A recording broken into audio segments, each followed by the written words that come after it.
మహాపరిశుద్ధుడా, ప్రేమ కలిగిన తండ్రి, నీ పరిశుద్ధమైన పాదాలకు, నీ ఘనమైన పాదాలకు లెక్కలేని వందనాలు, స్తోత్రాలు ఆయన. ప్రభా, ఈ ఉదయకాల సమయంలో మరి నాయన నీ సన్నిధిలో చేరి ఈ రీతిగా ప్రభా నేను స్తుతించుటకు, నేను ఘనపరచుటకు, నేను మహింపరచుటకు నాయన మీరు మాకు ఇచ్చిన శ్రేష్టమైన సమయాన్ని బట్టి స్తోత్రాలు. మరి తండ్రి ప్రభా, మరి నాయన ఈ దినము చూడని వారు అనేకులు ఉన్నప్పటికీ ప్రభా, కేవలం నాయన నీ కృప ద్వారానే ప్రభా మాకు అనుగ్రహించిన ఈ దినాన్ని బట్టి స్తోత్రాలు తండ్రి ప్రభా. మరి నాయన ఈ సన్నిధిలో ఈ రీతిగా నాయన మేమందరం కూడా కూడుకోవడానికి నువ్వు ఇచ్చిన కృప అంతటి బట్టి నాయన స్తోత్రాలు చెల్లించుకుంటున్నాం ప్రభా. మరి నాయన మొదటి ఆరాధన, రెండో ఆరాధన జ్ఞాపకం చేసుకోండి ప్రభా. మరి తండ్రి పాటల ద్వారా మహిమ పొందండి నాయన. వాక్య పరిసరలో మీరు తోడుగా ఉండండి. దాసుని బలపరిచి బలంగా మీరు వాడుకోండి. మాకు ప్రభా కావాల్సిన మాటలు అందించండి నాయన. నీ మాటలు మా దగ్గరకు వస్తున్నప్పుడు ప్రభా మరి నాయన వాటిని గ్రహించుకునే హృదయాన్ని మీరు మాకు దయచేయండి. మరి నాయన ఈ ఆరాధనకు ప్రభా ఎటువంటి ఆటంకము లేకుండా నాయన తండ్రి, ఎటువంటి ప్రభా అల్లరికి తోవు లేకుండా నాయన కూడిక చక్కగా జరిగించండి ప్రభా. ఇంకా రావాల్సిన బిడ్డలను త్వరపెట్టి నడిపించండి నాయన. ఎక్కడ ఎవరికి ఎటువంటి ఇబ్బంది లేకుండా నాయన మీ సన్నిధికి వెళ్ళాలనే ఆశ ప్రతి బిడ్డకు కూడా మీరు అనుగ్రహించండి ఆ ప్రభా. మరి ఈ కూడిక అంతట్లో మీరు అధ్యక్షులు ఉండి నాయన చక్కగా క్రమంగా మర్యాదగా నాయన జరుగులాగానే సహాయం దయచేయమని నాయన నీ మాటల ద్వారా మమ్మల్ని నాయన మా హృదయాలను నింపుకొని ఈ సన్నిధిలో ప్రభా నమ్మకంగా సాగిపోయే కృపను సహాయంను మీరు మాకు దయచేస్తారని ఉదయకాల సమయంలో చేసిన కొద్ది మనవి మీరు ఆలకించి ప్రార్థన ప్రతిఫలం దయచేయమని యేసు పరిశుద్ధ నామములో ప్రార్థించడి వేడుకుంటా నా తండ్రి, ఆమేన్.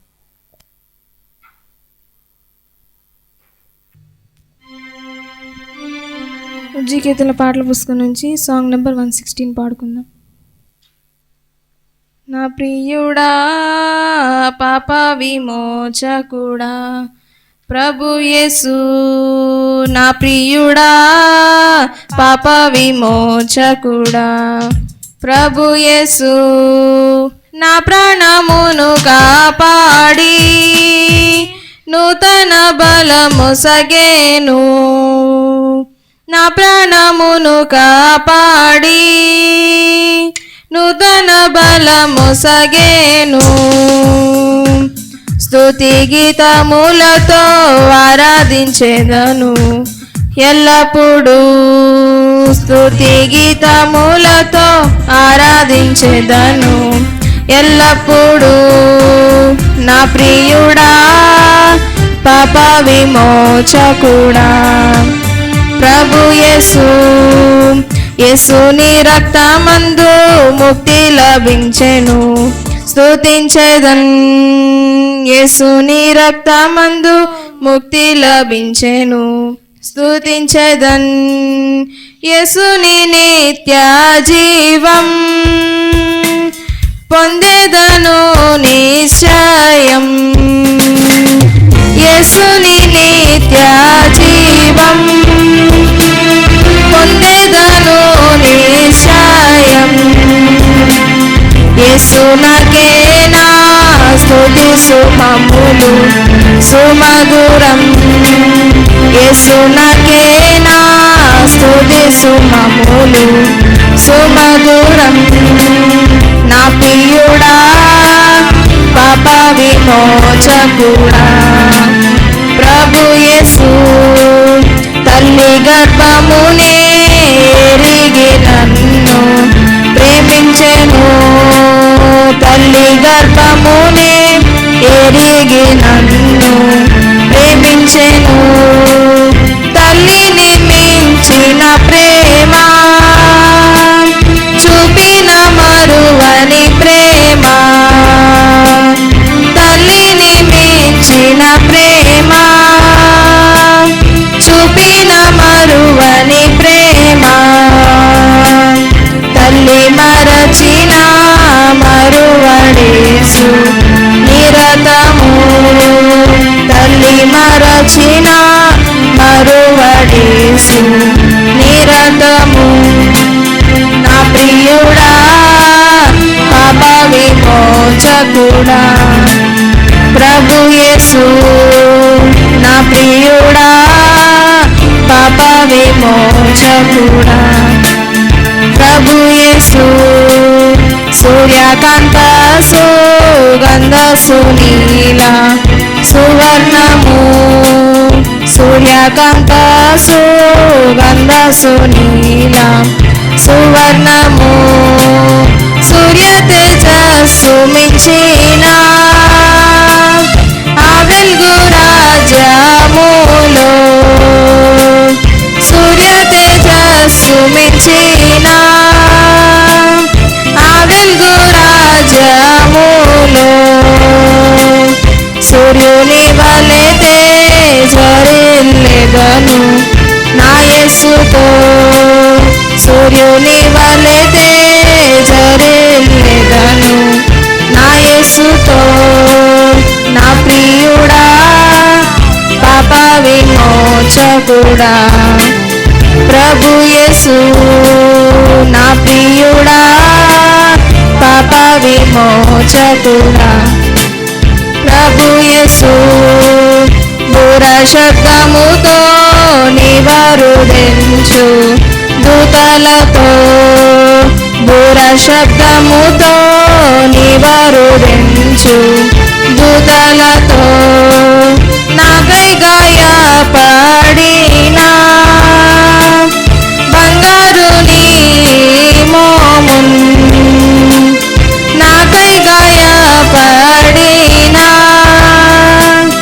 బంగారు నీ మోమున్ రక్షణతో నిరీక్షించెదను వీక్షింపన్ రక్షణతో నిరీక్షించెదను వీక్షింపన్ నా ప్రియుడా పాప విమోచకుడా ప్రభు యేసు నా ప్రియుడా పాప విమోచకుడా ప్రభు యేసు సూర్య చంద్రాకాశం దాటి నీ చెంతకు సూర్య చంద్రాకాశం దాటి నీ చెంతకు జీవ వృక్షము నా చెంత జీవనదిని నీ చేరి జీవ వృక్షము నా చెంత జీవనదిని నీ చేరి హల్లెలూయా హల్లెలూయా ఎల్లప్పుడూ హల్లెలూయా హల్లెలూయా ఎల్లప్పుడూ నా ప్రియుడా పాప విమోచకుడా ప్రభు యేసు నా ప్రియుడా పాప విమోచకుడా ప్రభు యేసు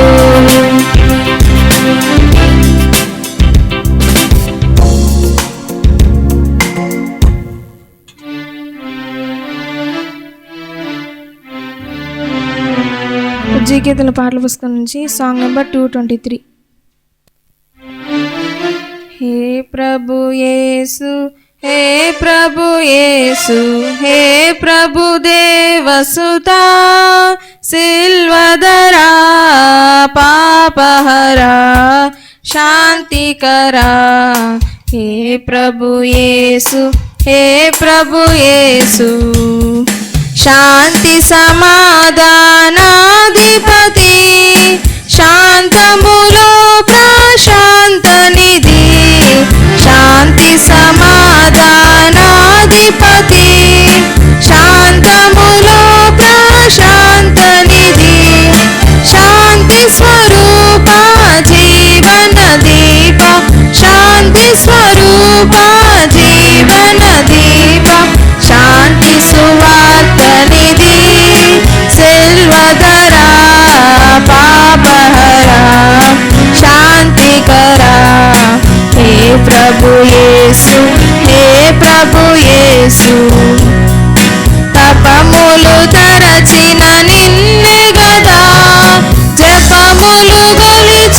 నిన్నే గదా, తపములు తరచిన నిన్నే గదా, జపములు గొలిచిన నిన్నే గదా, విఫలులు చేసిన విజ్ఞాపనలకు సఫలత నీవే గదా, సిల్వధరా పాపహరా శాంతికరా, హే ప్రభు యేసు, హే ప్రభు యేసు.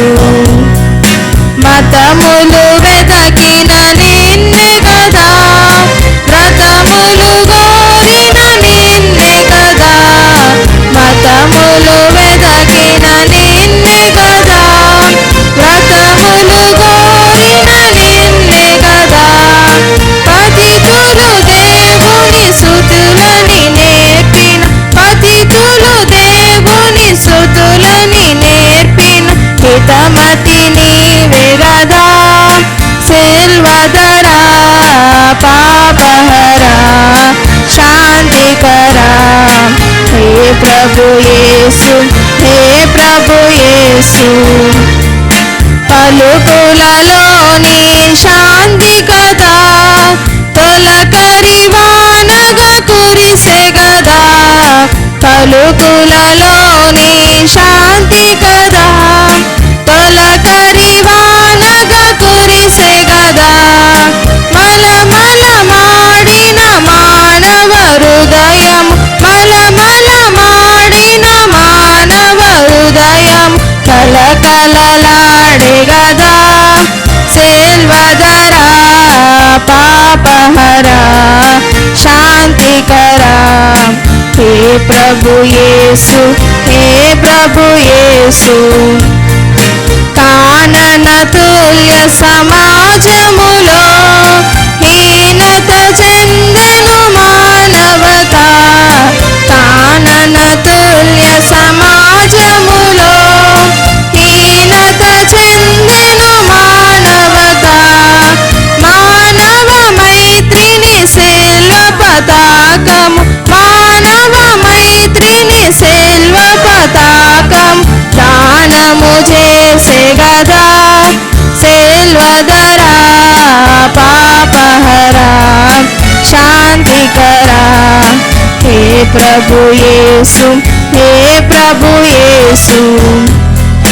దేవుని బాసిన లోకములో చావుయే కాపురముండె గదా, దేవుని బాసిన లోకములో చావుయే కాపురముండె గదా, దేవునితో సఖ్యంబును జగతికి, దేవునితో సఖ్యంబును జగతికి నీవి నిడితివి గదా, సిల్వధరా పాపహరా శాంతికరా, హే ప్రభు యేసు, హే ప్రభు యేసు. కాళి సమాధిలో మరణమును ఖైదీగా చేసిన నీవే గదా, కాళి సమాధిలో మరణమును ఖైదీగా చేసిన నీవే గదా, కలమయుడగు సాతానుని గర్వము, కలమయుడగు సాతానుని గర్వము ఖండనమాయే గదా, సిల్వధరా పాపహరా శాంతికరా, హే ప్రభు యేసు, హే ప్రభు యేసు. కలువరిలోని శాంతి సుధా సెలయేరుగా ప్రవహించే గదా, కలువరిలోని శాంతి సుధా సెలయేరుగా ప్రవహించే గదా, కలుష ఎడారిలో కలువలు పూయుట, కలుష ఎడారిలో కలువలు పూయుట సిలువ విజయము గదా, సిల్వధరా పాపహరా శాంతికరా, హే ప్రభు యేసు, హే ప్రభు प्रभु येसु हे प्रभु देवसुता सिल्वधरा पापहरा शांतिकरा हे प्रभु येसु हे प्रभु येसु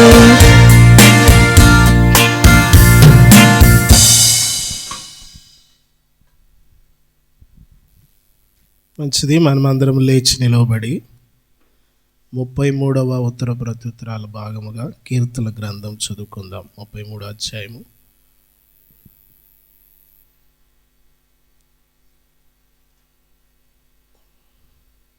బ్రదర్ సుధీర్ గారు ఈ భాగాన్ని మన కొరకు చదువుతారు.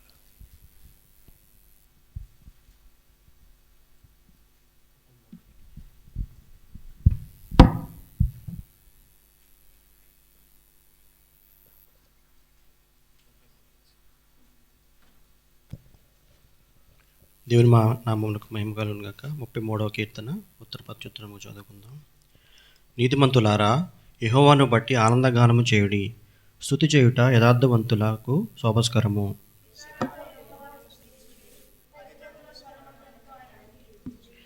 ఆయనను గూర్చి నూతన కీర్తన పాడుడి, ఉత్సాహధ్వనితో ఇంపుగా వాయించుడి. ఆయన నీతిని న్యాయమును ప్రేమించుచున్నాడు. లోకము యెహోవా కృపతో నిండి ఉన్నది.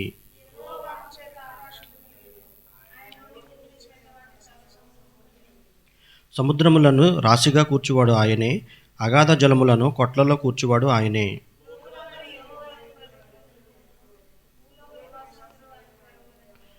ఆయన మాట సెలవీయగా దాని ప్రకారం ఆయన ఆజ్ఞాపింపగానే కార్యము స్థిరపరచబడెను.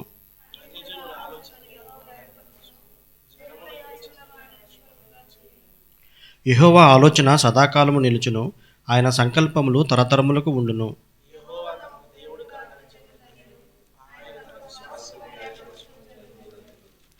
యెహోవా ఆకాశంలో నుండి కనిపెట్టుచున్నాడు, ఆయన నరులందరినీ దృష్టించుచున్నాడు. ఆయన వారందరి హృదయములను ఏకరీతిగా నిర్మించినవాడు, వారి క్రియలన్నీయు విచారించువాడు, వారిని దర్శించువాడు.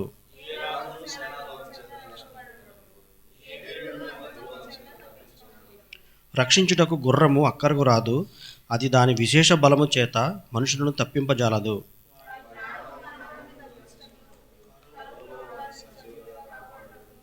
యెహోవా దృష్టి ఆయన యందు భయభక్తులు గల వారి మీదను, ఆయన కృప కొరకు కనిపెట్టు వారి మీదను నిలుచుచున్నది.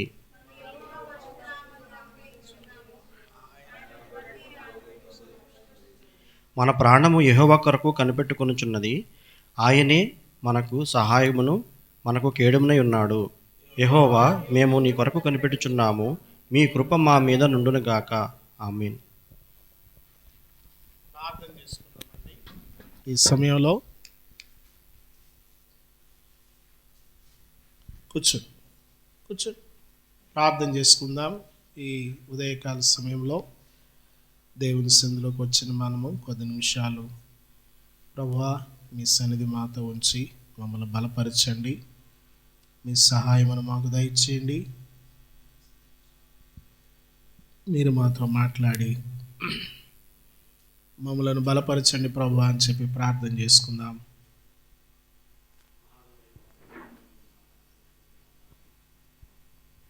అనుదినము అనుక్షణము కూడా తండ్రి, మీ పవిత్రమైన రెక్కల కౌగిలి మమ్మల్ని భద్రపరుస్తున్నారు. ఏ అపాయం రాకుండా, ఏ కీడు రాకుండా, ఏ తెగులు మా గుడలు సమీపించుకుంటూ మమ్మల్ని కాపాడుతూ ప్రతి వారము కూడా ప్రభు మేము సమకూర్చబడలాగిన మందిరంలో కూడా ప్రభు సమకూర్చబడలాగిన సహాయం చేస్తున్న తండ్రి, మీకు వందనాలు తండ్రి. ప్రభు రాబోతున్న బిడ్డలు దీవించండి, త్వరగా వారిని తోడుకుని రమ్మని వేడుకుంటున్నాం తండ్రి. నూతనమైన ఆత్మ మందిరం నడిపించబడిన ప్రతి ఒక్క ఆత్మ రక్షించబడి ప్రభు, రక్షించబడిన ఆత్మ అంటూ లేకుండా అందరూ రక్షణ పొందిన ప్రభు, ఏ ఒక్కరూ విడపడకుండా సహాయం దయచేయమని వేడుకుంటున్నాం తండ్రి. వెత్తబడుతున్న వాక్యం బట్టి మీకు వందనాలు తండ్రి. మీ దాసుల్లో మీరు మాట్లాడండి. వెత్తబడిన వాక్యం మా హృదయాల్లో ప్రభావం నాటబడి ఫలించి అభివృద్ధి చెందలాగిన వాక్యానుసారమైనటువంటి జీవితం జీవించలాగిన సహాయం దయచేయమని వేడుకుంటున్నాం ప్రభావ. వెత్తబడిన విత్తనాన్ని ప్రభావ సాతన అంధశక్తుల ప్రభావ వాటిని దొంగిలించి పారిపోకుండా ప్రభావ అవి మాలో మొలిచి అభివృద్ధి చెందలాగిన సహాయం దయచేయండి తండ్రి. మీకు మా పేరు నిండుగా దయచేయమని వేడుకుంటున్నాం ప్రభావ. అనేకమైన బిడ్డలు నడిపించండి ప్రభావ. త్వరలోనే ప్రభావ అందరూ అనేకమైన మీ బిడ్డలతో నిండి ఉండటం చూసేలాగా మాకు సహాయం దయచేయండి ప్రభావ. ఈ విధమైన అపవాది శక్తుల వల్ల ఆటంకాలు కలగకుండా మీరే కాపాడమని తండ్రి. త్వరలో రానే ఉన్నటువంటి యేసుక్రీస్తు వారి శ్రేష్టమైన నామములో ప్రార్థించుకుంటూ సమర్పించుకుంటున్నాం మా పరమ తండ్రి. ఆమేన్. మంచిది. ఈ ఉదయకాల సమయంలో కూడి వచ్చిన మీ అందరికీ యేసుక్రీస్తు నామంలో నా హృదయపూర్వకమైన వందనాలు. అందరికీ వందనాలు తెలియచేస్తూ ఉన్నాను. వందనాలండి. కొద్ది నిమిషాలు మనము దేవుని వాక్యాన్ని జ్ఞాపకం చేసుకుందాం. దేవుని వాక్యంలో నుండి యెహోషువ గ్రంథము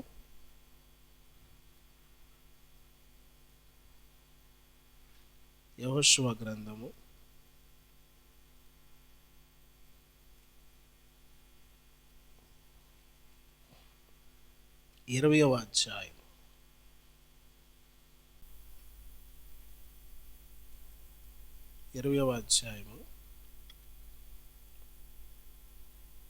7వ వచనం నుండి చదువుకుందాం. యెహోషువ గ్రంథం 20వ అధ్యాయం 7వ వచనం నుండి చదువుకుందాం. దయచేసి ఒకటి చదవండి ఎవరైనా.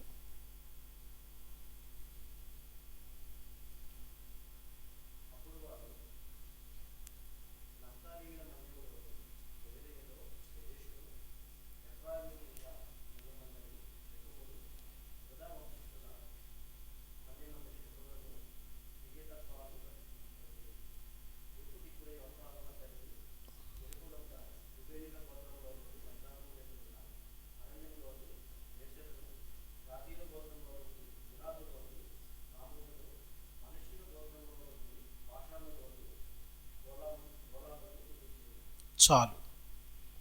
దేవుడు ఈ వాక్య భాగమును మన కొరకు దీవించునుగాక. ప్రార్థన చేసుకుందాం. ప్రేమ కలిగిన మా తండ్రి, జీవాధిపతి, మీ ఘనమైన పాదములకు లెక్కలేని వందనాలు. తిరిగి ఈ 2వ ఆరాధనలో మీరు మమ్మల్ని సమకూర్చారు. ఈ ఆరాధన మాకు దీవెనకరంగా, ఆశీర్వాదకరంగా చేయండి. మమ్మల్ని బలపరచండి. నిలబడిన నీ దాసుడు వట్టివాడు బలహీనుడు. మీ సిలువు చాటును మరుగుపరిచి కూడిన మాకు, మా కుటుంబాలకు కావలసిన మాటలు వినిపించండి. మీ సన్నిధి మాతో ఉంచి నడిపించండి. యేసుక్రీస్తు పరిశుద్ధ నామములో అడుగుచున్నాం మా తండ్రి. ఆమేన్.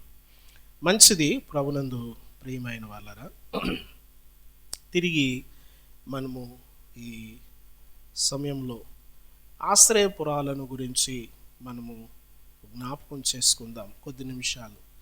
ఆశ్రయపురాల యొక్క ఉద్దేశం ఏమిటి? దేవుడు ఎందుకొరకు ఆశ్రయపురాలను ఏర్పాటు చేశాడు?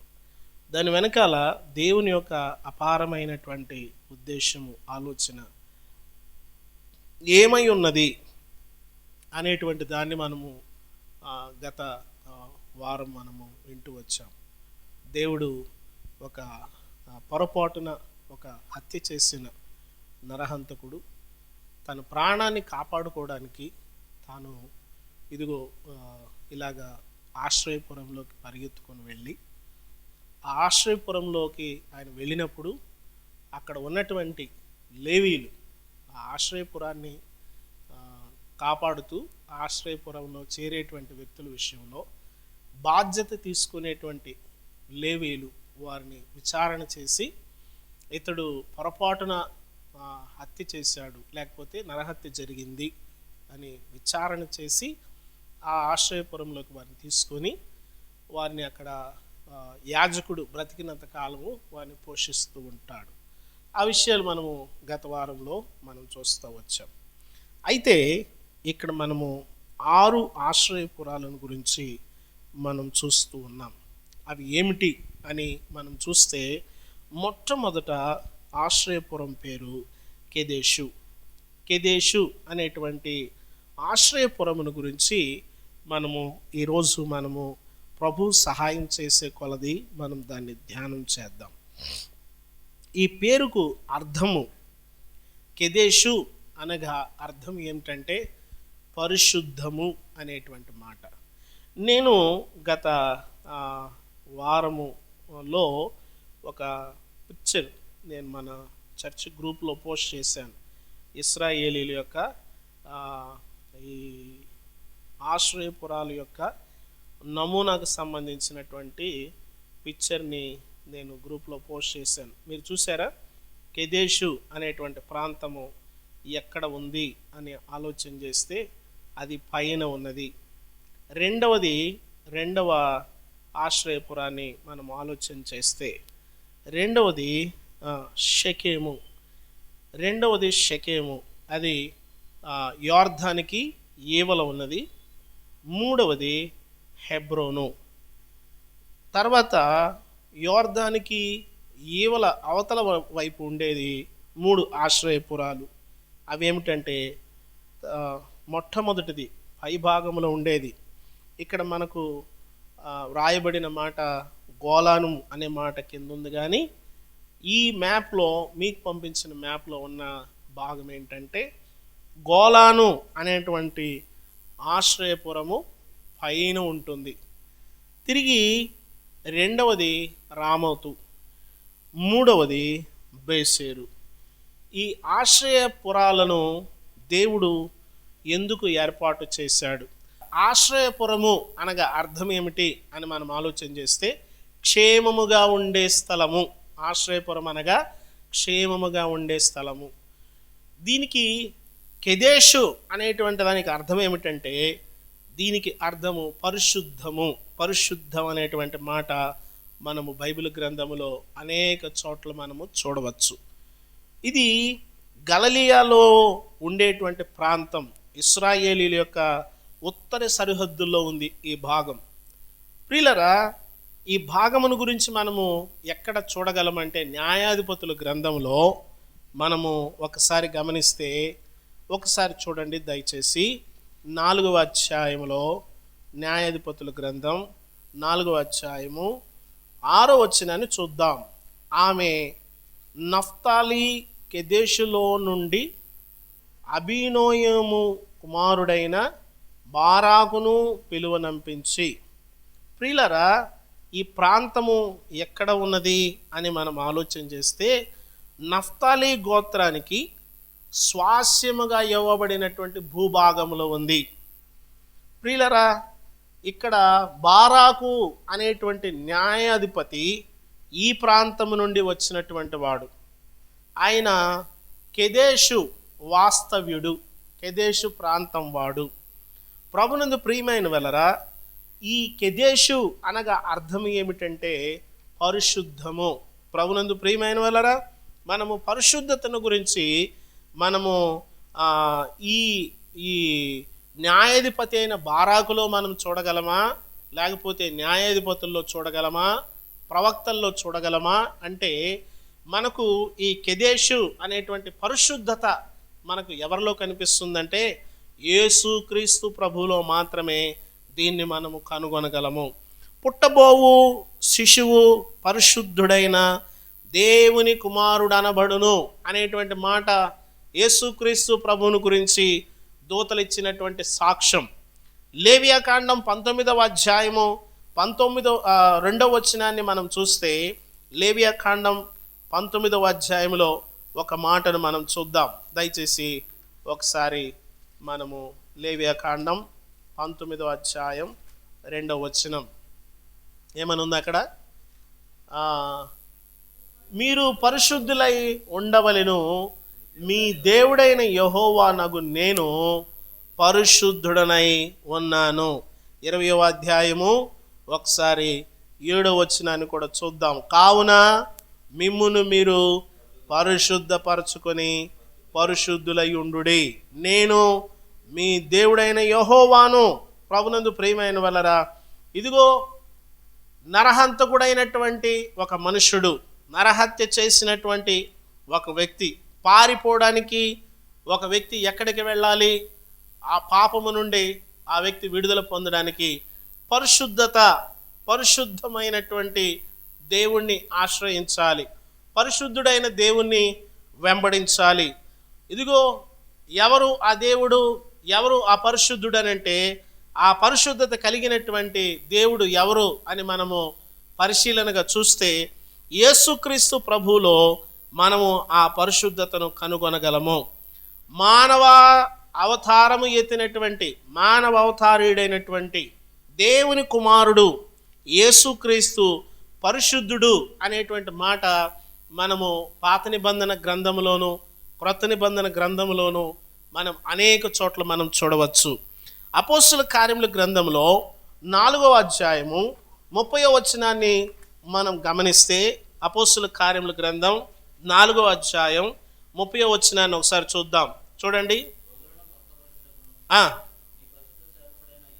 అదుగో ఆయన పరిశుద్ధమైనటువంటి సేవను చేసినటువంటి వాడు. హెబ్రీయులకు రాసిన పత్రిక 7వ అధ్యాయము 26వ వచనాన్ని కూడా ఒకసారి చూద్దాం దయచేసి. హెబ్రీ పత్రిక 7వ అధ్యాయం.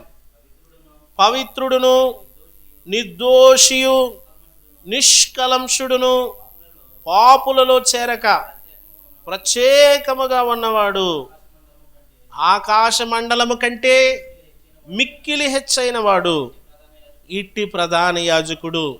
ప్రభునందు ప్రియమైన వాళ్ళరా, మానవులను పరిశుద్ధపరచడానికి, మానవుల్లో ఉన్న అపవిత్రతను కడగడానికి ఈ కెదేషు అయినటువంటి ఈ పరిశుద్ధుడైన యేసుక్రీస్తు సరిపోతాడు. ఆయనను ఆశ్రయించాలి. క్షేమముగా ఉండేటువంటి ఆ స్థలములోకి వెళ్ళాలి. అక్కడికి వెళ్ళినప్పుడు ఖచ్చితముగా ఆశ్రయాన్ని పొందుతారు.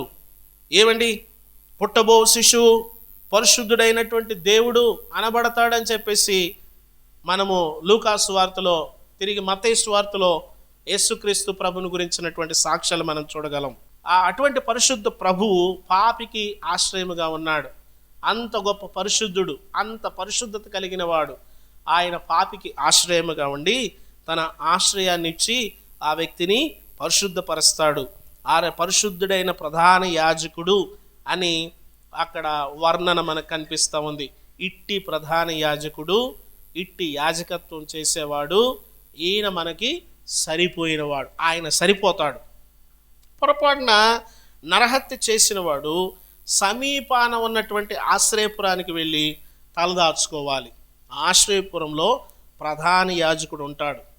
ఆ ప్రధాన యాజకుడు బ్రతికినంత కాలం, ప్రధాన యాజకుడు ఉన్నంత కాలం ఆ ఆశ్రయపురంలోకి ఎవరైతే వెళ్తారో, ప్రాణాన్ని కాపాడుకుందామని ఎవరైతే వెళ్తాడో, ఆ ప్రధాన యాజకుడు బ్రతికినంత కాలము ఆ వ్యక్తి లోపల ఉండవచ్చు.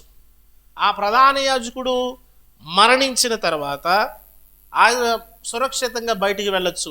బయటికి వచ్చిన తర్వాత అతని మీద ఎవరు కూడా దాడి చేయడానికి వీలు లేదు. లేకపోతే ఆయన యొక్క పదవీ కాలము అయిపోయిన తర్వాత ఆయన ఎవరైతే పారిపోయి లోపలికి వెళ్ళాడో ఆ వ్యక్తి విడుదల పొందవచ్చు.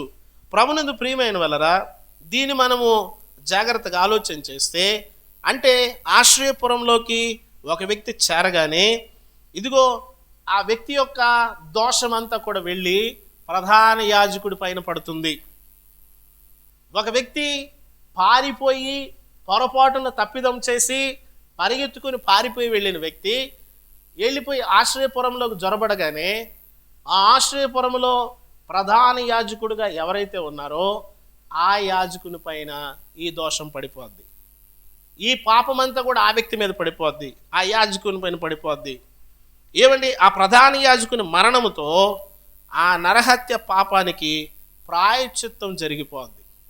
ఇప్పుడు ఆ నరహంతకుడు తన ఊరికి తిరిగి వెళ్ళొచ్చు. ఎప్పుడు వెళ్ళొచ్చు అంటే ప్రధాన యాజకుడు మరణించాడు. ప్రధాన యాజకుడు మరణించే వరకు ఆ వ్యక్తి ఏమండి ఆ యొక్క ఆశ్రయపురంలోనే ఉండాలి. ఇప్పుడు ఆ వ్యక్తి పరుగును వెళ్ళాడు కాబట్టి ఇప్పుడు ఈ శిక్ష అంతా కూడా వెళ్ళిపోయి ఎవరి మీద పడుతుందంటే ఆ ప్రధాన యాజకుడి మీద అది వెళ్ళిపోద్ది. అందుకనే అక్కడ అంటున్నాడు హెబ్రీయులకు రాసిన పత్రికలో, మనం మరలా ఒకసారి ఆ భాగాన్ని చదువుదాం. ఒకసారి హెబ్రీయులకు రాసిన పత్రిక 7వ అధ్యాయము 26వ వచనాన్ని మనం చదువుదాం. పవిత్రుడును నిర్దోషి నిష్కలంషుడు పాపులలో చేరనివాడు ప్రత్యేకమైన వాడు, భూమిపైన ఆయన పాపులతో జీవించాడు, వారితో భోంచేశాడు, వారిని స్వీకరించాడు, పాపుల స్నేహితుడని పేరు పొందాడు, వారి పట్ల ప్రేమ భావాన్ని చూపాడు, వారి కోసం మరణించాడు. అయితే ఆయన వారికంటే భిన్నముగా జీవించాడు. ఏమండి, పాపులతో కలిసి భోంచేసినా కూడా ఆయన ప్రత్యేకముగా జీవించాడు. అక్కడ అంటున్నాడు పరిశుద్ధుడు. ఇదిగో ఆయన సరిపోయినవాడు, పరిశుద్ధుడు, నిర్దోషి, నిష్కలంషుడు, పాపులలో చేరక ప్రత్యేకముగా ఉన్నవాడు. పాపులలో చేరలేదు, ఆ ముద్ర ఆయన మీద పడలేదు. ఆయన పాపులతో కలిసి తిన్నా కొంతమంది ఎంత ఖచ్చితంగా ఉంటారు తెలుసా? కొంతమంది వాళ్ళ ఆఫీసులో వాళ్ళ సారేమో అనుకుంటాడు, వాళ్ళ పైన ఉన్న సుపీరియర్స్ ఏదో అనుకుంటారని వాళ్ళతో కలిసి అన్నీ పండగ రోజే తాగుతానండి, నేను ఎప్పుడు తాగను, మా సార్ బలవంతం చేస్తే. కొంతమందికి టార్గెట్లు అయితే పార్టీలు ఇస్తారు. టార్గెట్ కన్నా కొంచెం ఎక్కువ వెళ్తే ఒక 5 CR టార్గెట్ అనుకోండి, 7 CR చేశారనుకోండి, అప్పుడు ఏం చేస్తారంటే కంపెనీ ఆ బ్రాంచ్కి మంచి పార్టీ ఇవ్వండి అంటారు. ఏంటి పార్టీ అంటే ఒకే పార్టీ, ఈ లోకానికి తెలిసిన పార్టీ ఒకటే, ఏంటి మందే. ఈ లోకానికి తెలిసిన పార్టీ ఏంటంటే ఒక మనిషి అపవిత్రం అయిపోవడమే. ఈ లోకానికి తెలిసిన పార్టీ ఏంటంటే ఒక జీవితంలో చెడుగును ప్రవేశింపచేయడమే. ఏమండి అలాంటి వ్యక్తులతో ఉన్నా కూడా ప్రత్యేకముగా జీవించాడు. ఆయన కెదేషు, ఆయన పరిశుద్ధుడు, ఆయన పుట్టుక పరిశుద్ధం, ఆయన జన్మ పరిశుద్ధం, ఆయన జీవితం పరిశుద్ధం, ఆయన మాట పరిశుద్ధం, ఆయన నడక పరిశుద్ధం. ఏమండి ఆయన బ్రతికిన కాలమంతా పరిశుద్ధం. పరిశుద్ధుడు, నిర్దోషి, నిష్కలంషుడు, పాపులలో చేరక ప్రత్యేకముగా ఉన్నవాడు. ఏమండి ఆయన వారికంటే భిన్నముగా ఉన్నాడు. వారి పాపాల వలన ఆయనకు ఎప్పుడూ కూడా అశుద్ధం అనేది తగలలేదు. ఆయనలో భ్రష్ట స్వభావము జొరబడలేదు. ఆయన ఎన్నడూ పాపం చేయలేదు. ఆకాశ మండలము కంటే మిక్కిలి హెచ్చైన వాడు అనేటువంటి మాటను ఆయన గురించి మనం చూడగలం. ఏమండి మరి ఏ యాజకుడు కూడా, ఏ ప్రధాన యాజకుడు కూడా, ఏ లేవీయుడు కూడా ఈయనతో సరిపోయిన వాడు కాడు. ఆయన మోషే కంటే శ్రేష్ఠుడు, ఆయన సొలొమోను కంటే శ్రేష్ఠుడు, ఆయన అహరోను కంటే శ్రేష్ఠుడు, ఆయన దావీదు కంటే శ్రేష్ఠుడు. ఈ భూమి మీద ఉన్న వారందరికంటే ఆయన శ్రేష్ఠుడు. ప్రభునందు ప్రియమైన వాళ్ళరా, ఆయనను ఆశ్రయించడంతో ఏం జరుగుతుందంటే మన దోషాలన్నీ కూడా ఏమైపోతాయి? ఆయన మీద పడిపోతాయి. అందుకనే ఆయన్ని ఆశ్రయించండి. అది క్షేమంగా ఉండే స్థలం. అక్కడికి వెళ్ళండి, దానిలో జొరబడండి, ఆయనను చూడండి, ఆయనను వెంబడించండి అని చెప్పేసి మాటలు మనం బైబిల్ గ్రంథంలో చూస్తాం. ప్రభునందు ప్రియమైన వాళ్ళరా, ఆ నరహంతకుడు ఆ పాపానికి ప్రాయశ్చిత్తం ఎప్పుడు పొంది ఆ వ్యక్తి తిరిగి వెళతాడు అని అంటే, అదుగో ఆ ప్రధాన యాజకుడు మరణించడంతో ఒక వ్యక్తి విడుదల పొందుతాడు. ప్రభునందు ప్రియమైన వాళ్ళరా, ఇంకొక విషయాన్ని మనం చూద్దాం. ఇంకో విషయం ఏంటంటే, ప్రధాన యాజకుని మరణము మాత్రమే కాకుండా ప్రధాన యాజకుని యొక్క ఉంటుంది, ఆ టైం పీరియడ్ ఉంటుంది, ఆ కాల పరిమితి ఉంటుంది. ఆయన ఎంత కాలము ప్రధాన యాజకుడిగా పనిచేస్తాడో ఆ కాలము ముగియగానే ఆ వ్యక్తికి తిరిగి మరలా విడుదల వస్తుంది. ఈ వ్యక్తి పరుగున వెళ్ళి ఆ ఆశ్రయపురంలోకి ప్రవేశించగానే, కెదేషు అనేటువంటి ఆశ్రయపురంలో ప్రవేశించగానే జరిగేది ఏమిటంటే, అక్కడ లేవీలు ఉంటారు. అక్కడ ఎవరు ఉంటారు? లేవీలు, ఇంకా యాజకులు, ఇంకా ప్రధాన యాజకుడు. లేవీలు, యాజకుడు, ప్రధాన యాజకుడు. అయితే ఈ నరహంతకుడు ఇప్పుడు అక్కడికి వెళ్ళగానే, ఆ ఆశ్రయపురంలోకి లోపలికి వెళ్ళగానే ఈ వ్యక్తి ఏమవుతాడో తెలుసా? ఈ వ్యక్తి పాపి, ఈ వ్యక్తి నరహంతకుడు, పొరపాటును తప్పిదం చేసినవాడు. ఇప్పుడు లోపలికి వెళ్ళగానే ఆయన ఏమంటారంటే, ఇతడు లేవీయుడు. ఇతడేమైపోయాడు? ఈ వ్యక్తి లేవీయుడు. లేవీయుని చంపకూడదు, లేవీయుని చేర్చుకోవాలి, లేవీయులకు ఆతిథ్యం చేయాలి, అంటాడు, మీరేదైనా ఒక పండగ చేసుకుంటే, మీరేదైనా బలి అర్పిస్తే లేవీని ఇంటికి పిలుచుకోండి, ఏం చేయాలా? భోజనం పెట్టండి, వారితో కలిసి మీరు భోంచేసి సంతోషించండి. ఇప్పుడు ఈ నరహంతకుడు, ఈ హత్య చేసిన వాడు, ఈ పాపం చేసిన వాడు పరుగున వెళ్ళి కెదేష్ అనే ఆశ్రయపురంలోనికి వెళ్ళి ఏమైపోయాడంటే లేవీడైపోయాడు. ఇంత గొప్ప ఆధిక్యత. ఇప్పుడు నరహంతకుడు అని చెప్పకూడదు అతని గురించి, ఏమనాలా? పేతురు రాసిన పత్రికలో మనం ఒక మాట చూడవచ్చు. దయచేసి ఒకసారి చూడండి. పేతురు రాసిన పత్రికలో 2వ అధ్యాయము 9వ వచనమా? అయితే మీరు చీకటిలో నుండి ఆశ్చర్యకరమైన తన వెలుగులోకి వెళ్ళిపోయారు. మీరు చీకటిలో ఉన్నారు, పొరపాటున తప్పిదాలు చేశారు. చీకటిలో నుండి ఇప్పుడు ఎక్కడికి వెళ్తున్నారు?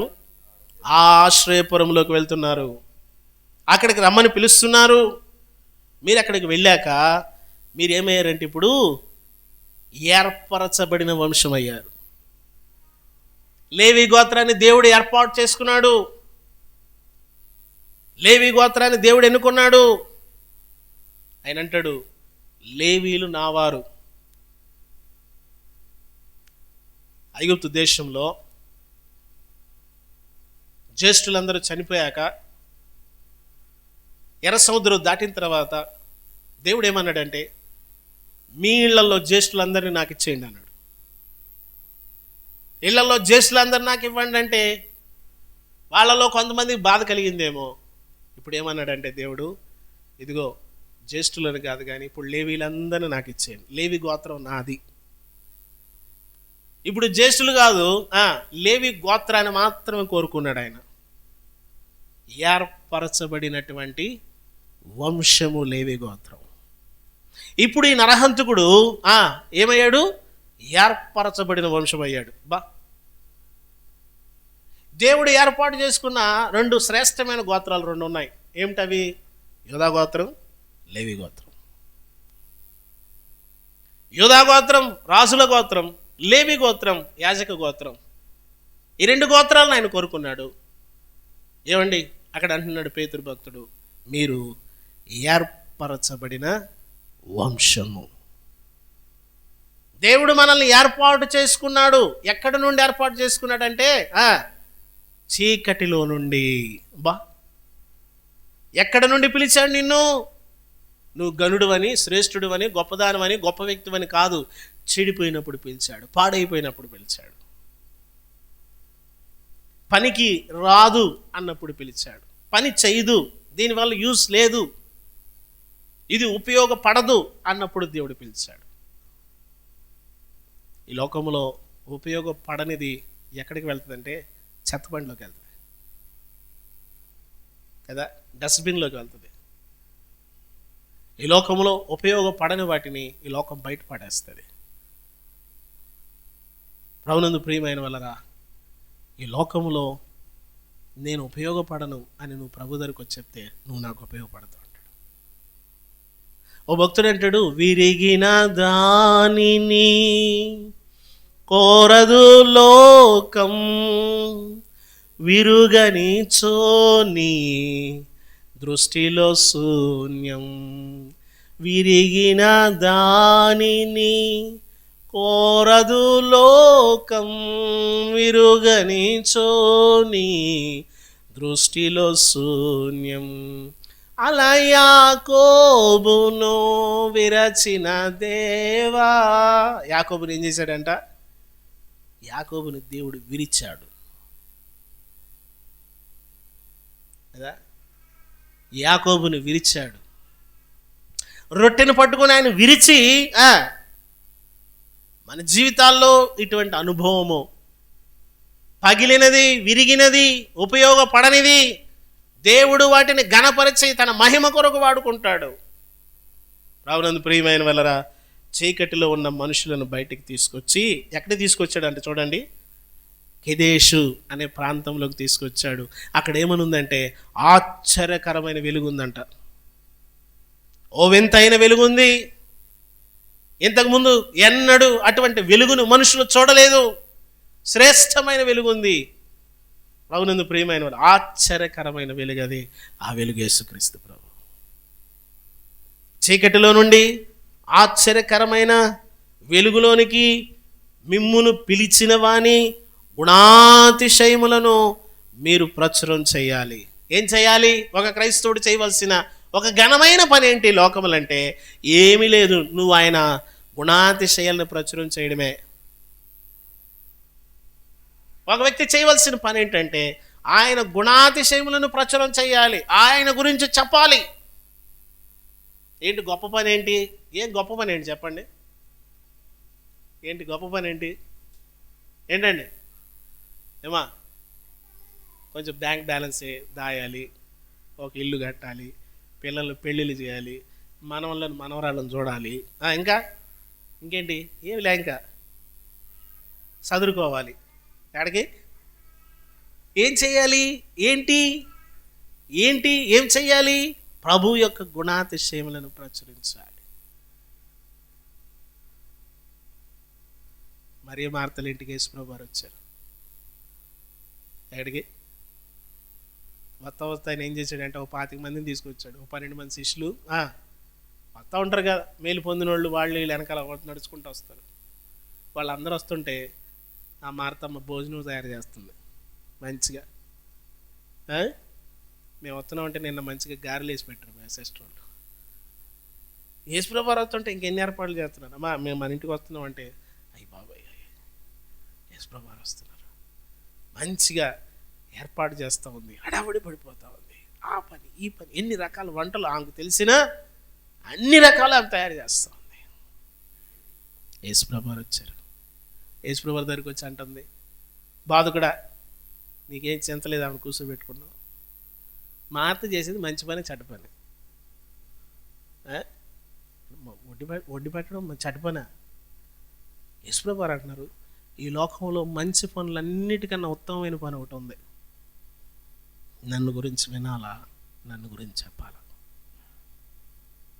యేసుక్రీస్తు ప్రభు వారు బోధించేది, బైబిల్ బోధించేది ఏంటంటే, మనము ప్రభు బల తీసుకునేటప్పుడు ఈ మాట అంటాం ఏంటి? మీరు ఆయన మరణమును ప్రచురపరచాలి, ఆయన గురించి చెప్పాలి. మీరు సర్వలోకమునకు వెళ్ళి సర్వ సృష్టికి సువార్తను ప్రకటించాలి, ఆయన గురించి చెప్పాలి, ఆయన గుణమును గురించి చెప్పాలి. ఆయన గుణము, మన గుణం చెప్తే చిరాకు పడతారు, నీ గుణం అంతా మాకు తెలిసిన గమ్ముండి అంట కదా. మన గుణం ఎట్టాడిది? మన మనసు ఎలాంటిది? బాగున్నంతసేపు బాగుంటుంది, తిన్నంతసేపు బాగుంటుంది, పెట్టినంతసేపు బాగుంటుంది. మనుషుల గుణాలు మారిపోతాయి, మనుషుల ఆలోచన విధానాలు మారిపోతాయి, మనుషుల యొక్క తత్వాలు మారిపోతాయి. ఇక్కడ చెప్తున్నాడు, ఇదిగో మీరు ఆయన యొక్క గుణాతిశయములను ప్రచురపరచాలి అన్నాడు. అందుకొరకు మీరు ఆయన గుణాతిశయములను ప్రచురం చేయి నిమిత్తము మీరు ఏర్పరచబడ్డవారు. ఇప్పుడు అక్కడ పారిపోయిన ఈ నరహంతకుడికి ఈ పేర్లు, ఏ పేర్లు చదవండి. అక్కడ పారిపోయిన నరహంతకుడి పేరేంటి తెలుసా? రాజు, యాజకుడు, పరిశుద్ధుడు, లేవీయుడు, పాస్టరు, బ్రదర్. రేయ్ లోకమిచ్చే పేరు ఇది. దుర్మార్గుడా, దుష్టుడా, అపవిత్రుడా, చెడ్డవాడా, మోసకారి. ఆ కెదేశులోకి వెళ్ళిన తర్వాత ఏంటి పేరు? పరిశుద్ధుడు. ఏం పేరు? నేను పరిశుద్ధుడనై ఉన్న ప్రకారము మీరును పరిశుద్ధులు. ప్రభు మనల్ని చూసేటప్పుడు ఎలా చూస్తాడంటే పరిశుద్ధుడు. ఒకవేళ నేను చూస్తే మిమ్మల్ని ఎలా చూస్తాను? కొంతమందిని చూస్తే ఏమని చెప్తారు? కుళ్ళుబోతోడు. వాళ్ళ చూపులో వాళ్ళకి పెట్టే పేరేంటంటే తిండిబోతోడు, తిండిబోతు మనిషి. వాళ్ళ చూపుతో వాళ్ళకి పెట్టే పేరేంటంటే దొంగ. వాళ్ళ చూపుతో వాళ్ళకి పెట్టే పేరేంటంటే వ్యభిచారి. వాళ్ళ చూపుతో వాళ్ళకి పెట్టే పేరు లోక సంబంధ పేరు. ప్రభువు మనకు పెట్టే పేరేంటో తెలుసా? పరిశుద్ధుడు. నేను పరిశుద్ధుడిని, నా కుమారుడు పరిశుద్ధుడు. ప్రభునందు ప్రియమైన వాళ్ళరా, నేను రాజుని, నేను యాజకుణ్ణి, నేను శ్రేష్ఠుణ్ణి, నేను గనుణ్ణి, నేను పాపుల్లో చేరక ప్రత్యేకమైన ఉన్నవాణ్ణి. ఇప్పుడు మనకి మీ పిల్లలకి మీ ఇంటి పేరే వస్తుందా, ఇంకోటి వస్తుందా? ఏమండి, నేను పరిశుద్ధుణ్ణి అనేది ఇంటి పేరు అనుకో, నేను పాపులలో చేరక ప్రత్యేకముగా ఉన్నవాడిని ఇంటి పేరు అనుకో. ఇప్పుడు మనకేమొస్తుంది? మన పిల్లలకి ఏమొస్తుంది? ఇప్పుడు దరిద్రుడు, దుర్మార్గుడు, దుష్టుడు, నీచుడు, నికృష్టుడు, భ్రష్టుడు వస్తుందా? అంటున్నాడు, నేను పరిశుద్ధుడనై ఉన్న ప్రకారము మీరు పరిశుద్ధులు. ఆయన మనల్ని చూసినప్పుడు ఎలా చూస్తాడు? పరిశుద్ధులు అని చూస్తాడు. పరిశుద్ధుడు. అందుకనే కొంతమంది భక్తులు అంటారు, ప్రభువా నువ్వు చూసే చూపేం అలా ఉంది, నా బ్రతికేం ఇలాగుంది, నేను నా ముఖమును నీకు చూపించలేక సిగ్గుపడి ఖిన్నుడనై ఉన్నాను అంటాడు. నేను నా ముఖం చూపించలేకపోతున్నా. నువ్వేమో నన్ను పరిశుద్ధుడు అంటున్నావు, నువ్వేమో నన్ను గొప్పవాడు అంటున్నావు. అసలు రూపాయి 5 పైసలు కూడా ఇవ్వనండి, చాలా ధారాళమైన మనస్తత్వానికి అన్నావు అనుకో, ఎలా ఉంటుంది? అసలు 10 పైసలు కూడా పక్కనోడికి ఇవ్వడు, ఒక్క పైసా సహాయం చేయడు, పరమ పేనాసులకి తండ్రి అన్నాడు. అలాంటోడికి ఎంత ధారాళమైన హృదయమో. అయ్యగారికి అంటే టెన్షన్ పడుతుంది వాడికి ముందు. నేను పోయిపోయా అంత మాట వేసాడు. అసలు మొన్న నేను అలా నోరు తెరిచి అడగగానే వెంటనే ఆయన అన్నావు అనుకో,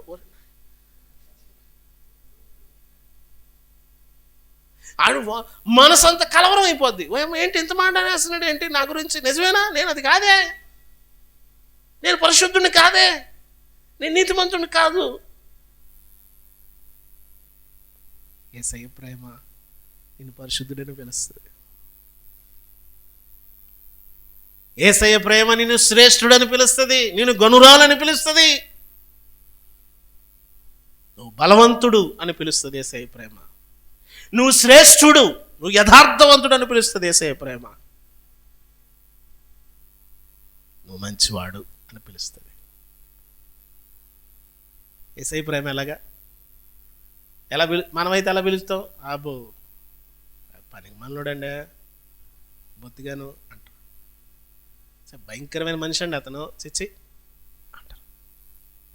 యేసయ్య ప్రేమ అలా పిలవదు, యేసయ్య ప్రేమ అలా చూడదు. అవునందు ప్రియమైన అందులోకి ప్రవేశించగానే పరుగున కెదేష్లోకి వెళ్ళగానే కెదేష్ యొక్క పరిశుద్ధత అంతా ఇతన్ని ఆవరించేస్తుంది. ఆయన పరిశుద్ధుడు. ఇప్పుడు మనం ఎవరమే? 82వ కీర్తనలు అనుకుంటా మాట ఉంటుంది చూడండి. 82వ కీర్తన త్వరగా.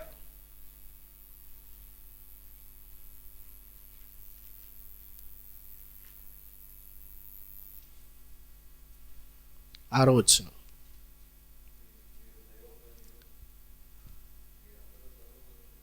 ఎవరు? నువ్వు ఎవరు చెప్పు ఫస్ట్.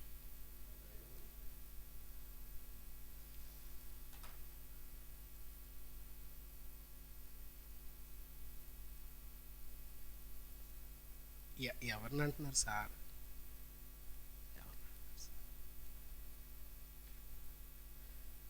ఆ వచనం చదవండి, ఆ వచనం చదవండి.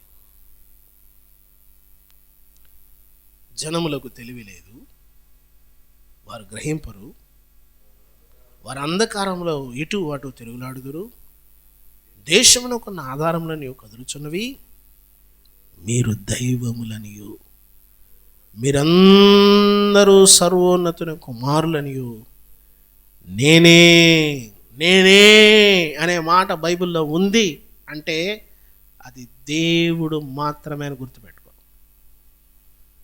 మీరందరూ సర్వోన్నతుని కుమారులనియు, మీరు దైవములనియు. ఎవరు నువ్వు? ప్రభువా, ఎంత గొప్ప ఆధిక్యత ఇస్తున్నావా. పేతురు దగ్గరకు వచ్చాడు, వల ఇచ్చుకొని వెళ్ళిపోతున్నాడు.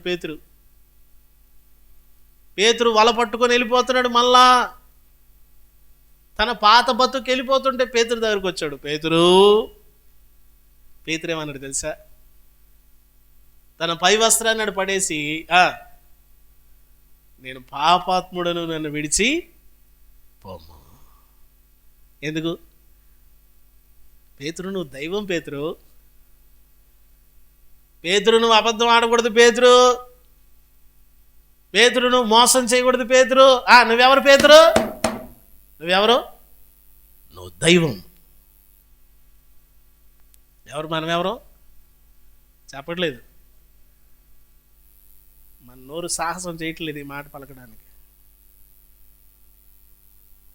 మన నోటికి లోపల ఉన్న గుండెకి ధైర్యం చాలడం ఆ మాట పలకడానికి. ప్రభు అంటున్నాడు, నేను నిన్ను అలాగే చూస్తా. మనల్ని మనం చూసుకుంటే మనలో ఉన్న అపవిత్రత, మనలో ఉన్న బుద్ధిహీనత, మనలో ఉన్న పరిశుద్ధత కనిపిస్తుంది. ఆయనను చూస్తే నీకు ధైర్యం కలుగుతుంది. అందుకని ఆయనను చూడు, ఆయన పరిశుద్ధతను చూడు. ఆయన పరిశుద్ధుడు. యేసుక్రీస్తు అంత పరిశుద్ధుడు ఈ ప్రపంచములో, ఈ సృష్టిలో ఎవరు లేరు. యేసుక్రీస్తు అంత పరిశుద్ధుడు ఈ సృష్టిలో ఎవరు లేరు. భూమి పుట్టినది మొదలుకొని మరలా ఈ భూమి ఆకాశములు అంత లయమైపోయే వరకు, ఆ తర్వాత కూడా ఆయనంత పరిశుద్ధులు, ఆయనంత ప్రేమ గలవారు ఎవరు లేరు. మనము శత్రువులమై ఉండగా మనతో అన్నమాట, మనము తిరుగుబోతు వారమై ఉండగా మనతో అన్నమాట, మనము చెడిపోయిన వారమై ఉండగా మనతో అన్నమాట. ఆ పైన వచ్చినమేముంది? వారు అంధకారములో ఇటు అటు తిరుగులాడుతున్నప్పుడు అన్నమాట. అది చీకటిలో నుండి పిలిచి ఆశ్చర్యకరమైన వెలుగులోకి పిలిచి చెప్పిన మాట, నీవు రాజు. రాజు ఎలా ఉంటాడు? యాజకుడు ఎలా ఉంటాడు? పరిశుద్ధుడు ఎలా ఉంటాడు? అదే పరిశుద్ధుడు. రాజు చిన్న చిన్న విషయాలు పట్టించుకుంటాడా? చెప్పట్లేదు మీరు. రాజు చిన్న చిన్న విషయాలు పట్టించుకుంటాడు. ఏమన్నా అయిపోండి అటు అని నా నోటీసు తెస్తారేంటండి? చిన్న కొంతమంది ఉంటారు అలా. అన్నారండి ఏంటి? ఎంత మాట అన్నారు తెలుసా? ఏంటంటే అడేవులే తొస్ ఏమనిందిలే నిన్ను. అసలు అది నువ్వు పట్టించుకోవాల్సిన విషయం కూడా కాదు. అది కూడా నువ్వు పట్టించుకుంటున్నావంటే నిన్ను నీవు ఎంత తక్కువ చేసుకుంటున్నావు. రాజులైన యాజక సమూహము, పరిశుద్ధుడు, దైవము. ఇప్పుడు నువ్వేదైతే నీ కొడుకు అదేనా? నీ కూతురు అదేనా? నీ బిడ్డ అదేనా? నువ్వేదైతే వాళ్ళు అదేనా కాదా? ఆయన దైవమైనప్పుడు మనమేంటి? నువ్వు నీ రూపాన్ని పోగొట్టుకున్నావు, నీ పోలిక పోగొట్టుకున్నావు, నీకు ఇచ్చిన ఆధిక్యత పోగొట్టుకున్నావు, నీకు ఇచ్చిన అధికారం పోగొట్టుకున్నావు. ఏంటి అధికారం? మానవుడికి ఇచ్చిన అధికారం ఏంటి చెప్పండి? భూమిని ఏలండి అన్నాడు. ఏంటంట? చిన్న డ్యూటీ కాదండి అది, చిన్న పోస్ట్ కాదండి అది. నువ్వు భూమిని ఏలు అన్నాడు. కుక్కను చూస్తే పరిగెత్తాం మనం.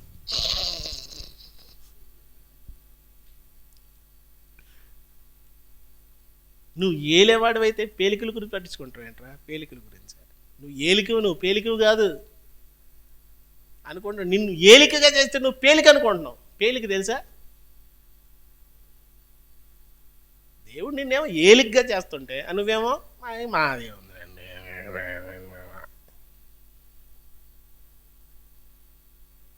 వయసు పెరిగిపోద్ది కానీ ఏంటి, వయసు పెరుగుతుంది కానీ బుర్ర పెరగదు. దేవుడు నిన్ను ఆ స్థానంలో ఉంచాలనుకుంటున్నాడు. ప్రధాన యాజకుడు ఏమండి అక్కడ ఉండి ఈ వ్యక్తిని లోపల చేర్చుకొని ఆ వ్యక్తిని నొసట పైన వేసే ముద్ర ఏంటో తెలుసా? ఈ వ్యక్తి ఈ రోజు నుంచి లేవీయుడు. ఆ వ్యక్తికి ఇచ్చిన ఆధిక్యత ఏంటో తెలుసా? ఇప్పుడు నరహంతకుడు అనేది బయటైపోయింది. ఒక వ్యక్తి యేసుక్రీస్తు లోనికి రాగానే, యేసుక్రీస్తు లోనికి ప్రవేశించగానే పాపి అనేది పోయింది, నరహంతకుడు పోయింది, త్రాగుబోతు పోయింది, దొంగ పోయింది, వ్యభిచారి పోయింది. ఇప్పుడు రాజు, యాజకుడు, పరిశుద్ధుడు, లేవీయుడు, దైవం. ఆయన దైవం అయితే ఆయన పిల్లలం కదా మనం. ఆయన దేవుడైతే ఇప్పుడు మనల్ని మిగతా వాళ్ళ నుంచి మనల్ని ఆరాధించమనాలి, ఆయన ఆరాధించాలి, నువ్వు ఆయన్ని గణపరచాలి, నువ్వు ఆయనకి మాత్రమే పూజ చేయాలి. సైన్యములకు అధిపతి యెహోవా ఆయన పేరు, ఆయనను మాత్రమే నువ్వు సేవించాలి. ప్రభునందు ప్రియమైన వాళ్ళరా, పరిశుద్ధ ప్రధాన యాజకుడైన మన ప్రభువు మన పాపాలను భరించాడు. ఆయనలో మనము ఏ లోపమును ఏ పాపమును మనం కనుగొనలేము. ప్రియులరా, ఆయన పరిశుద్ధుడు. కెదేషు అనగా అర్థం ఏమిటంటే పరిశుద్ధుడు, పరిశుద్ధుడు. మన దేవుడు పరిశుద్ధుడు. ఆయన స్వభావ లక్షణములు పరిశుద్ధమైనవి. ఆయన నివసించే స్థలము పరిశుద్ధమైనది. ఆయన మాట, ఆయన ఆత్మ, ఏమండి ఆయన ప్రజలు, చెప్పండి, ఆయన ప్రజలు ఎవరు? కుక్క పిల్లలేనా? కుక్కకి పిల్లలు పుట్టినాయి అనుకో, ఆ కుక్క పిల్లలేనా? మనిషికి పిల్లలు పుట్టారు అనుకో, వాళ్ళెవరు? మనిషి పిల్లలేనా? దయ్యానికి పిల్లలు పుట్టినాయి అనుకో, అది దయ్యం పిల్లలేనా? ఇప్పుడు దేవునిలోనూ పుట్టామనుకో, మీరు క్రొత్తగా జన్మించిన వారైతే, ఇప్పుడు ఆయనలో మనం జన్మించాం, ఇప్పుడు ఆయన పిల్లలము,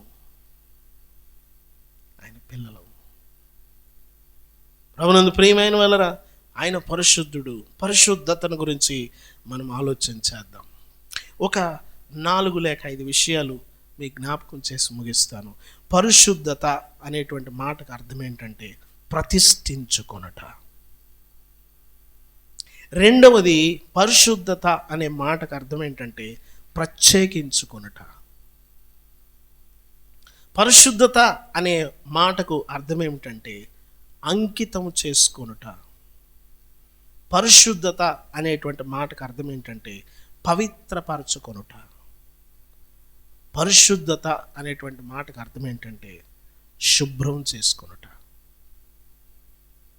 ప్రభునందు ప్రియమైన వాళ్ళరా, ఇదిగో మనము ప్రతిష్ఠించుకోవాలి, మనం ప్రత్యేకించుకోవాలి, మనము అంకితం చేసుకోవాలి దేవునికి, మనల్ని మనం పవిత్రపరచుకోవాలి, మనల్ని మనము శుభ్రం చేసుకోవాలి.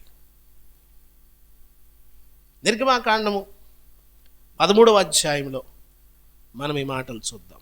దయచేసి నిర్గమాకాండం 13వ అధ్యాయం 2వ వచనాన్ని చూద్దాం.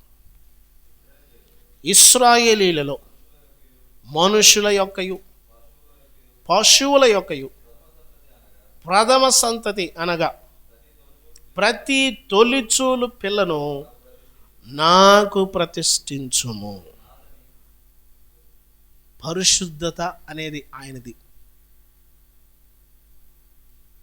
ప్రతిష్ఠించుకోవాలి, మనల్ని మనం ప్రతిష్ఠ చేసుకోవాలి.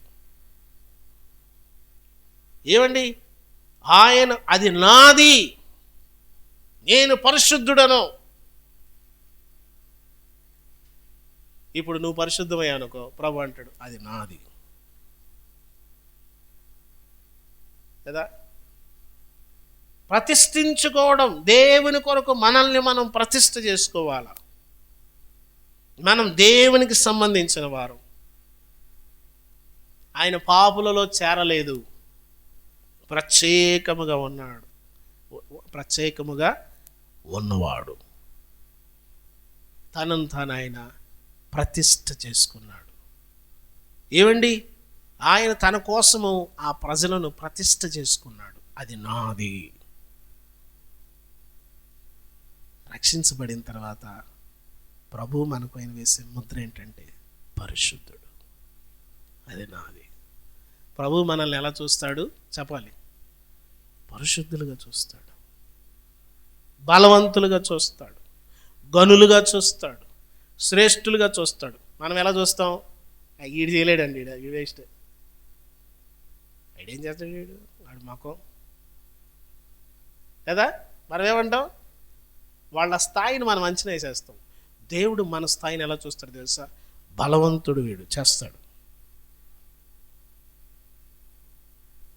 ఓసారి మనకు తెలుసు గిద్యోను అనుకుంటా, గానుగుల చాటున గోధుమలు దొలగొట్టుకొని చూడగా గిద్యోను దగ్గరికి దేవుని దూత వచ్చి ఒక పిలిచాడు. ఒకసారి చదవండి అన్నమాట.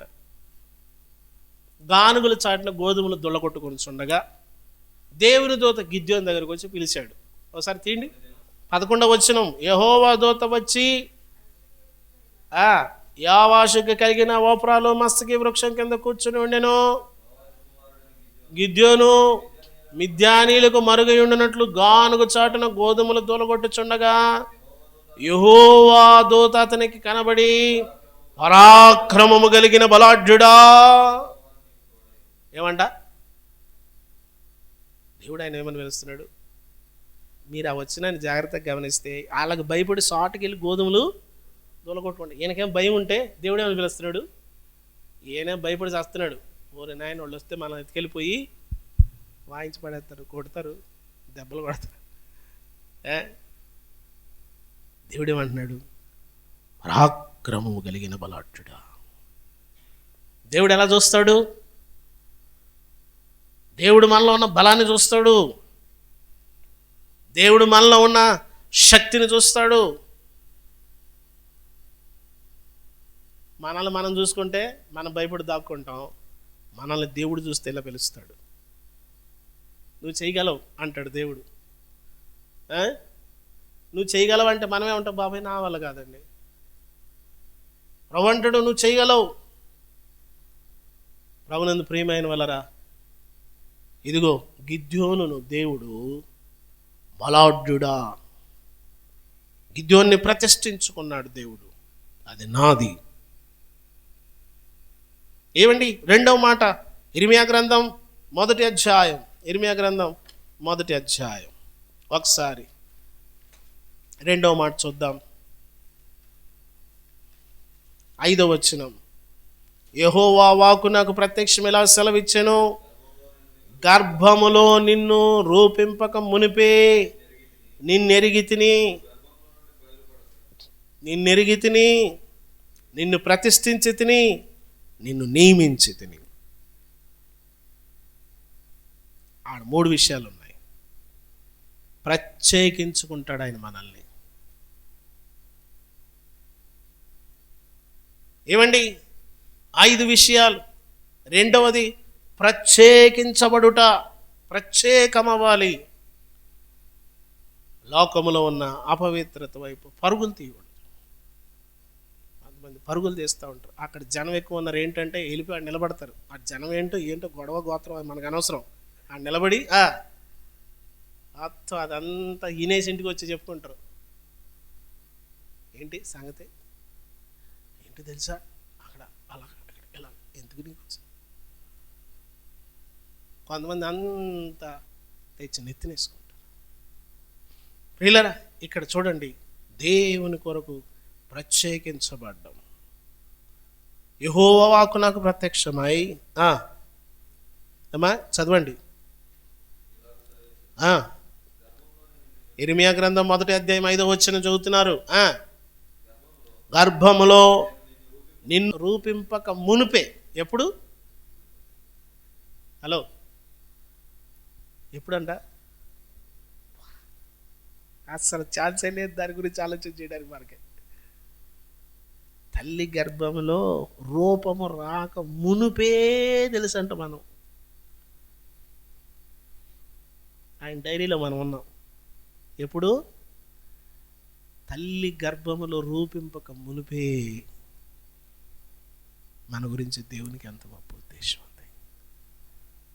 మనకు ఒక కుటుంబాన్ని ఇచ్చి మన హైదరాబాద్లో తీసుకొచ్చి మనకి ఎంత ఇచ్చి మనకి ఇలా చేసి మనల్ని దేవుడు ఇలా ఎన్నుకుంటే మనం ఏం చేస్తాం? మన ఆలోచనలు వేరుగా ఉంటాయి, మనకు వేరుగా ఉంటుంది, ఇంకోటి. దేవుని కొరకు నిన్ను నీవు ప్రత్యేకపరచుకోవాలి అన్నాడు.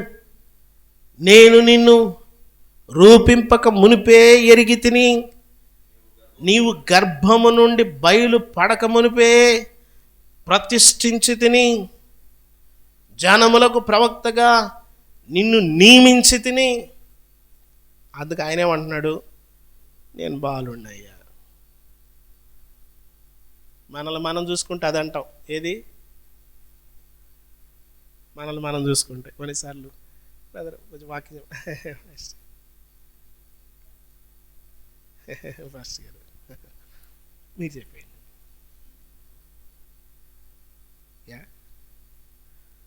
మనల్ని మనం చూసుకుంటాం. ఓ రోజు బ్రదర్ ఈరోజు మీరు వాక్యం చెప్పండి అన్న. మీరు ఉంటారా పాస్టర్ గారు? ఉంటారా అంటే ఏమని వెళ్ళిపోలే.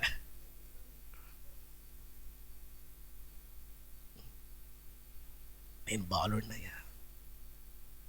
ప్రభు అంటున్నాడు, నువ్వు నాకు తెలుసయ్యా, నేను నిన్ను ఎన్నుకున్నాను, నేను నిన్ను ఎరిగాను, నేను పిలిచాను, నేను ప్రతిష్ఠించాను, నిన్ను కోరుకున్నాను, నువ్వు నా బిడ్డవి అంటుంటే ఏనేమంటున్నాడు? నేను బాలుడిని, మాట్లాడటం రాదు, శక్తి లేదు. ప్రభు అంటున్నాడు, బాలుడు అనవద్దు, నేను నిన్ను పంపు వారందరి యొద్దకు నీవు పోవలెను, నీకు ఆజ్ఞాపించిన సంగతులు చెప్పవలెను, వారికి భయపడకు, నిన్ను విడిపించుటకు నీకు తోడై ఉన్నాను. ఇదే యెహోవా వాక్కు. అప్పుడు యెహోవా చెయ్యి చాపి నా నోరు ముట్టి ఇలాగ సెలవిచ్చాను, ఇదిగో నేను నీ నోట ఏ మాటలు ఉంచాను. ఏం మాటలు ఉంచాడు చూడండి అక్కడ. ఏం మాటలు ఉంచాడు?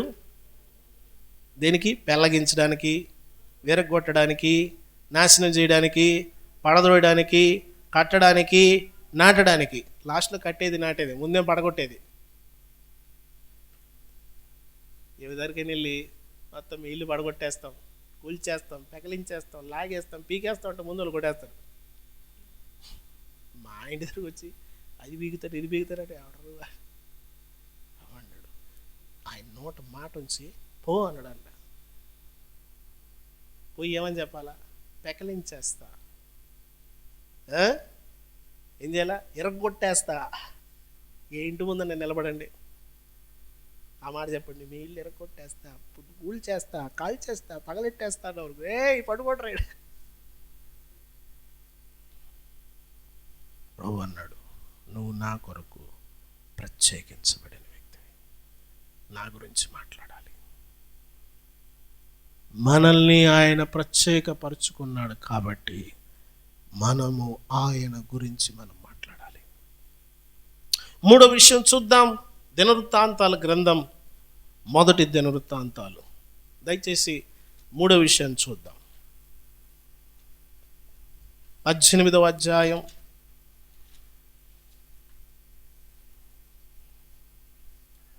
11వ వచనాన్ని చూద్దాం. చూడండి. ఈ వస్తువులను కూడా రాజైన దావీదు తాను ఎదోమీయుల యొద్ద నుండి, మోయాబీల యొద్ద నుండి, అమోనీయుల యొద్ద నుండి, ఫిలిస్తీయుల యొద్ద నుండి, అమాలేకుల యొద్ద నుండి తీసుకొనిన వెండి బంగారములతో పాటుగా యెహోవాకు ప్రతిష్ఠించెను.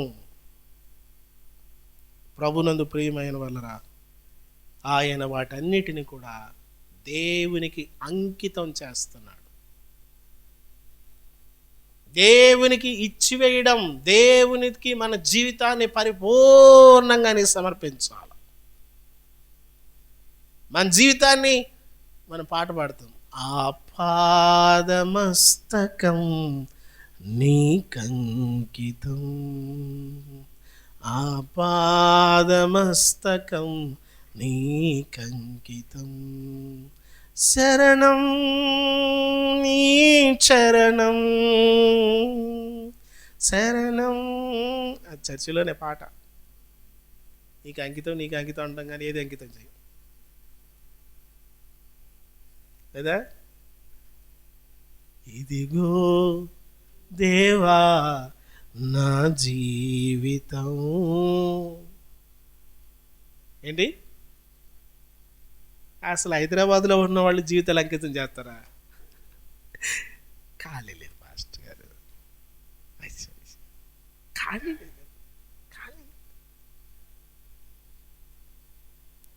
దేవుని కొరకు నువ్వు ఖచ్చితంగా నీ సమయాన్ని నువ్వు వేయాల్సిందే. దేవుని కొరకు ఖచ్చితంగా నీ సమయాన్ని ఇవ్వాలి. దేవుడు మనకిస్తున్న పిలుపుని మనము మన్నించాలి, అంటే గౌరవించాలి. మనకిచ్చే ఆధిక్యత అది. దేవునికి నువ్వు సమయం ఇవ్వకుండా నువ్వు ఎన్ని చేసినదంతా వ్యర్థం. దేవునికి నువ్వు ఖచ్చితంగా నీ సమయాన్ని ఇవ్వాలి. లేకపోతే మన పాట అబద్ధం. ఏమని? ఇదిగో దేవా అంటే ఒక పచ్చి అబద్ధం మైకి తీసుకొని చెప్తున్నట్టు పాట.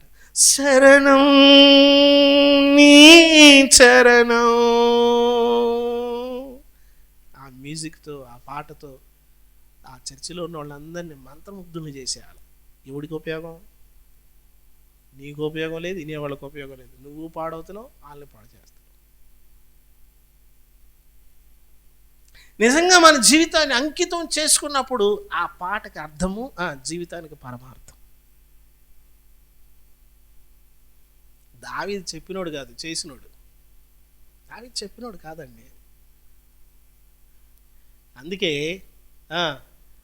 ఆయన గర్భముల నుండి వచ్చాడు జగత్ రక్షకుడైన యేసుక్రీస్తు. మత్తయి సువార్తలో అద్భుతంగా ఉంటుంది. అబ్రహాము కుమారుడును దావీదు కుమారుడైన యేసుక్రీస్తు వంశావళి. వాళ్ళు చెప్పినోళ్ళు కాదు, బ్రతుకులో చేసినోళ్ళు. బ్రతుకును గురించి మనం చెప్పడం కాదు, మనమేదో ఇతరులకు చెప్పడం కాదు, మనం అలా చేయడానికి ప్రయత్నం చేయాలి. అంకితం చేసుకోవాలా, జీవితాన్ని ప్రభువుకి అంకితం చేసుకోవాలి. దేవునికి మన జీవితాన్ని అప్పగించాలి, మన సమయాన్ని అప్పగించాలి, మన ధనాన్ని అప్పగించాలి, మన బలాన్ని అప్పగించాలి, మన జ్ఞానాన్ని అప్పగించాలి, మనకున్న విలువైన వాటిని అప్పగించాలి. లేదా మనం మనం మనం మనం సంఘంలో ఒక ఆలోచన ఇవ్వాలి. మనం సంఘంలో ఉపయోగకరంగా ఉండాలి. దేవాలయానికి ధనం అవసరం అయితే దావీదు కొద్దిగా ధనం ఇచ్చాడు. అందరూ ఇచ్చారు, దావీదు కూడా ఎంత ఇచ్చాడు? దినవృత్తాంతాలు 29వ అధ్యాయం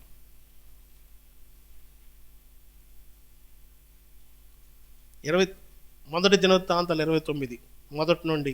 తర్వాత రాజైన దావీదు సర్వ సమాజముతో ఇలాగు సెలవిచ్చెను, దేవుడు కోరుకుని నా కుమారుడైన సొలొమోను ఇంకను లేత ప్రాయము గలవాడై ఉన్నాడు. కట్టబో ఆలయము మనుషునికి కాదు, దేవుడైన యెహోవాకే గనుక ఈ పని బహు గొప్పది. నేను ఏంటంట బహుగా ప్రయాసపడి నా దేవుని మందిరమునకు కావలసిన బంగారు పనికి బంగారము, వెండి పనికి వెండి, ఇత్తడి పనికి ఇత్తడి, ఇనుము పనికి ఇనుము, కర్ర పనికి కర్రలు, గోమేధికపు రాళ్ళు, చెక్కుడు రాళ్ళు, వింతైన వర్ణము గల పలువిధ రాళ్ళు, మిగుల విలువగల రాళ్ళు, రత్నములు, తెల్ల చలువరాయి విశేషముగా సంపాదించి తిని, మరియు నా దేవుని మందిరం మీద నాకు కలిగిన మక్కువ చేత నేను ఆ ప్రతిష్టమైన మందిరము నిమిత్తము సంపాదించి ఉన్న వస్తువులు గాక, అది కాదు మళ్ళా, ఇది వేరు మళ్ళీ, అది కాక నా సొంతమైన బంగారమును వెండిని నా దేవుని మందిరము నిమిత్తము నేను ఇచ్చేదను. గదుల గోడల రేకు మూతకును, బంగారపు పనికి బంగారము, వెండి పనికి వెండి, పనివారు చేయు ప్రతి విధమైన పనికి 6,000 మణుగుల ఓఫీరు బంగారము, 14,000 మణుగుల పుటము వేయబడిన వెండి ఇచ్చుచున్నాను. ఈ దినమున యెహోవాకు ప్రతిష్టముగా మానవపూర్వకముగా ఇచ్చువారు ఎవరైనా మీలో ఉన్నారా? ఏమంట? 1,000 మణుగుల బంగారం ఇచ్చేసాడు. 1,000 మణుగుల బంగారం దేవుని పని కొరకు. ఆయన ఒట్టి మాట చెప్పినాడు కాదు,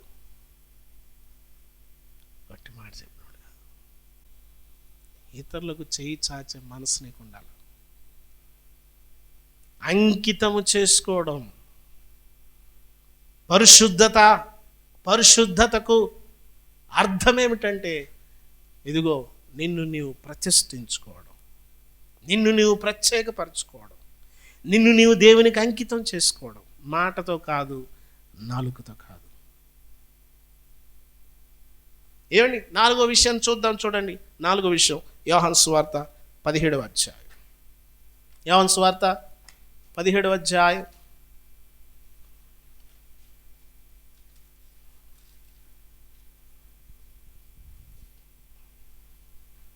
యోహాను సువార్త 17వ అధ్యాయం 19వ వచనం.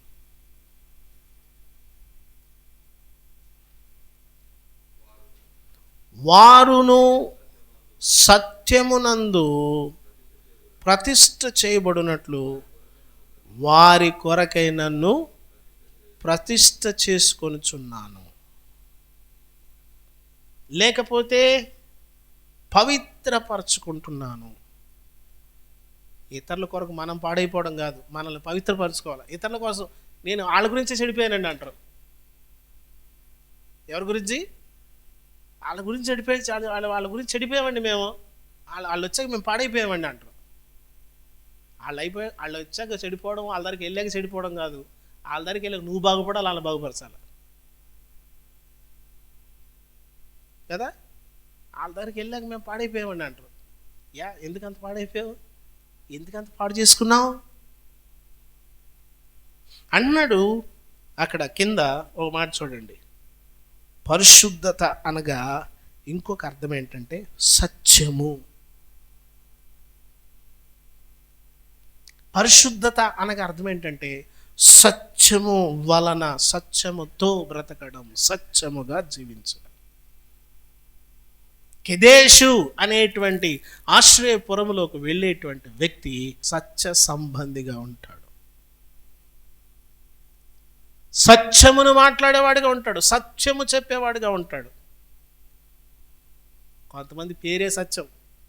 ఏం పేరంటే సత్యం అండి అంటారు. ఏం పేరు నీ పేరు? నా పేరు సత్యం. చెప్పేది మాత్రం పేరు. ఎంత మంచి పేరు ఉంటుంది తెలుసు. పేరు ఏం పేరు అంటే సత్య. నా పేరే సత్య, సత్యమే చెప్తాను. నిజంగా వాళ్ళ అమ్మ నాన్న ఎంత మంచి ఆలోచనతో పెడతారు ఆ పేరు. మన పిల్లలు అలా ఉండాలనుకుంటాం కదా, అవునా? మా ఓడి పెద్దోడై పాడైపోవాలండి అంటారా? ఎవరికన్నా ఆశ ఉందా, ఆలోచన ఉందా? పొరపాటున ఏదైనా తప్పుతురావు అయితే తల్లిదండ్రులు కుమిలిపోతారు. అయ్యో వాడు కొంచెం పరిస్థితి బాగాలేదు, ప్రార్థించండి. అవునందు ప్రియమైన వాళ్ళరా, తండ్రి కూడా అలాగే అనుకుంటాడు, పరమందున్న తండ్రి. ఏమని? నా బిడ్డ పాడకూడదు, నువ్వు సత్యం చెప్పాలి అంటున్నాడు. ఇక్కడ 11వ వచనం 19వ వచనం ఏమంటున్నాడు?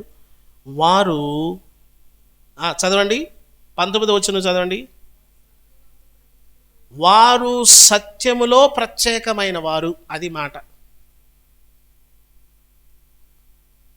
వారు సత్యములో ప్రత్యేకమైన వారు అంటే వీళ్ళు చెప్పేది ఎంత సత్యమో చూడండి.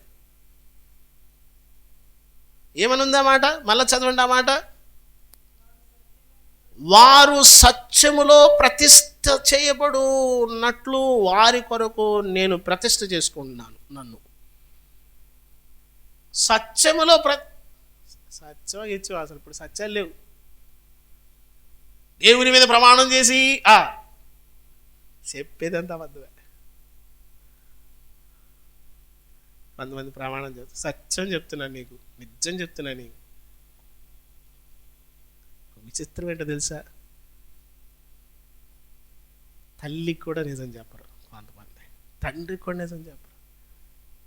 ఏమండి, భార్యకి నిజం చెప్పరు. కొంపలు కూల్చేవాడు భార్యకి ఎందుకు నిజం చెప్తాడు? కొంతమంది ఉంటారండి, అన్నీ తన భార్యతో షేర్ చేసుకుంటారు. నువ్వు అడ్డగోలు దారులన్నీ తొక్కేవాడికి నువ్వు భార్యకి అబద్ధాలు చెప్పండి ఏం చెప్తావు? నువ్వు నిజమాడి చెప్తావు అసలు? నువ్వు అడ్డగోలు దారులు తొక్కుతూ ఉంటావు. అక్కడ చూసిన దాన్ని అక్కడ వెంబడిస్తావు, ఇక్కడ చూసిన దాన్ని ఎక్కడ వెంబడిస్తావు, దాన్ని వెనకాల పోతావు, గిలిచుకుంటా పళ్ళన్నీ బయటేసి కదా.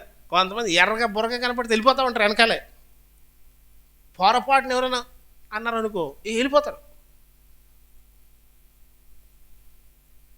నువ్వు ఎప్పుడు వచ్చేవాడు కదా ఆఫీస్ నుంచి, ఏంటి లేట్ అయిందంటే ఏం లేదు కొంచెం ఆఫీసులో వర్క్ ఎక్కువ. వీడు తిరిగాడు, గాలి తిరిగాడు.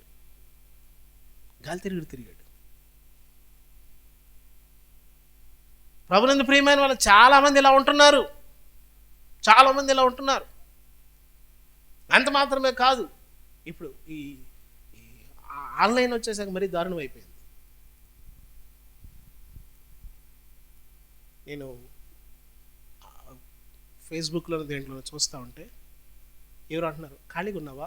అవును. ఎందుకు? ఫ్రెండ్స్ యాప్ ఉందిగా, డౌన్లోడ్ చేసుకో. దాంట్లో చాలామంది ఫ్రెండ్స్ ఉంటారు, వాళ్ళతో ఆడియో చాట్, వీడియో చాట్ చేయొచ్చు అని అదొక అడ్వర్టైజ్మెంట్. ఆ యాప్ వేసుకోవాలా, ఎవరితోనో చాటింగ్ చేయాలా, ఎక్కడికో సావాలా. లోకం బాగు చేసే పరిస్థితుల్లో లేదు ఇప్పుడు. నువ్వు సత్యంగా ఉంటారు అన్నవలా, అక్కడ పెట్టే ఫోటో ఇంకోటి ఈడు వేరు. మీరు గమనిస్తున్నారా? ఒక అమ్మాయి అలాగే ఫోటో పెట్టి అలాగే చేసి వేరే ఫోటో పెట్టి డబ్బులన్నీ గుంజేసింది అంటాడు దగ్గర. ఇది ఒక కొత్త ఇదైపోయింది, ట్రెండ్ అయిపోయింది. ఏం చేస్తున్నారు? ఫోన్ చేయడం, డబ్బులు పంపి నాకు చాలా అవసరం ఉంది అంటారు. పట్టుకుని చెత్త కింద కొట్టేయాలి. గుంజేస్తారు డబ్బులు, వాడి కష్టం అంతా తినేస్తారు మొత్తం. వాడు ఖాళీ చెప్పు ఉంటుంది, వాడికి ఏం మిగలదు. అర్జెంటుకు 2000 కావాలంటే నాకు ఇప్పుడు అయిపోయినాయి డబ్బులు అంటే చేస్తాడో తెలియదు. ఏం చేద్దే ఈ పరిగెత్తుకుంటారు. ఆడపిల్లలు ఇచ్చేస్తున్నారు, మగ పిల్లలు ఇచ్చేస్తున్నారు. ఏంటంటే ఎవడో చాటింగ్, ఏదో రచ్చ రావిడి.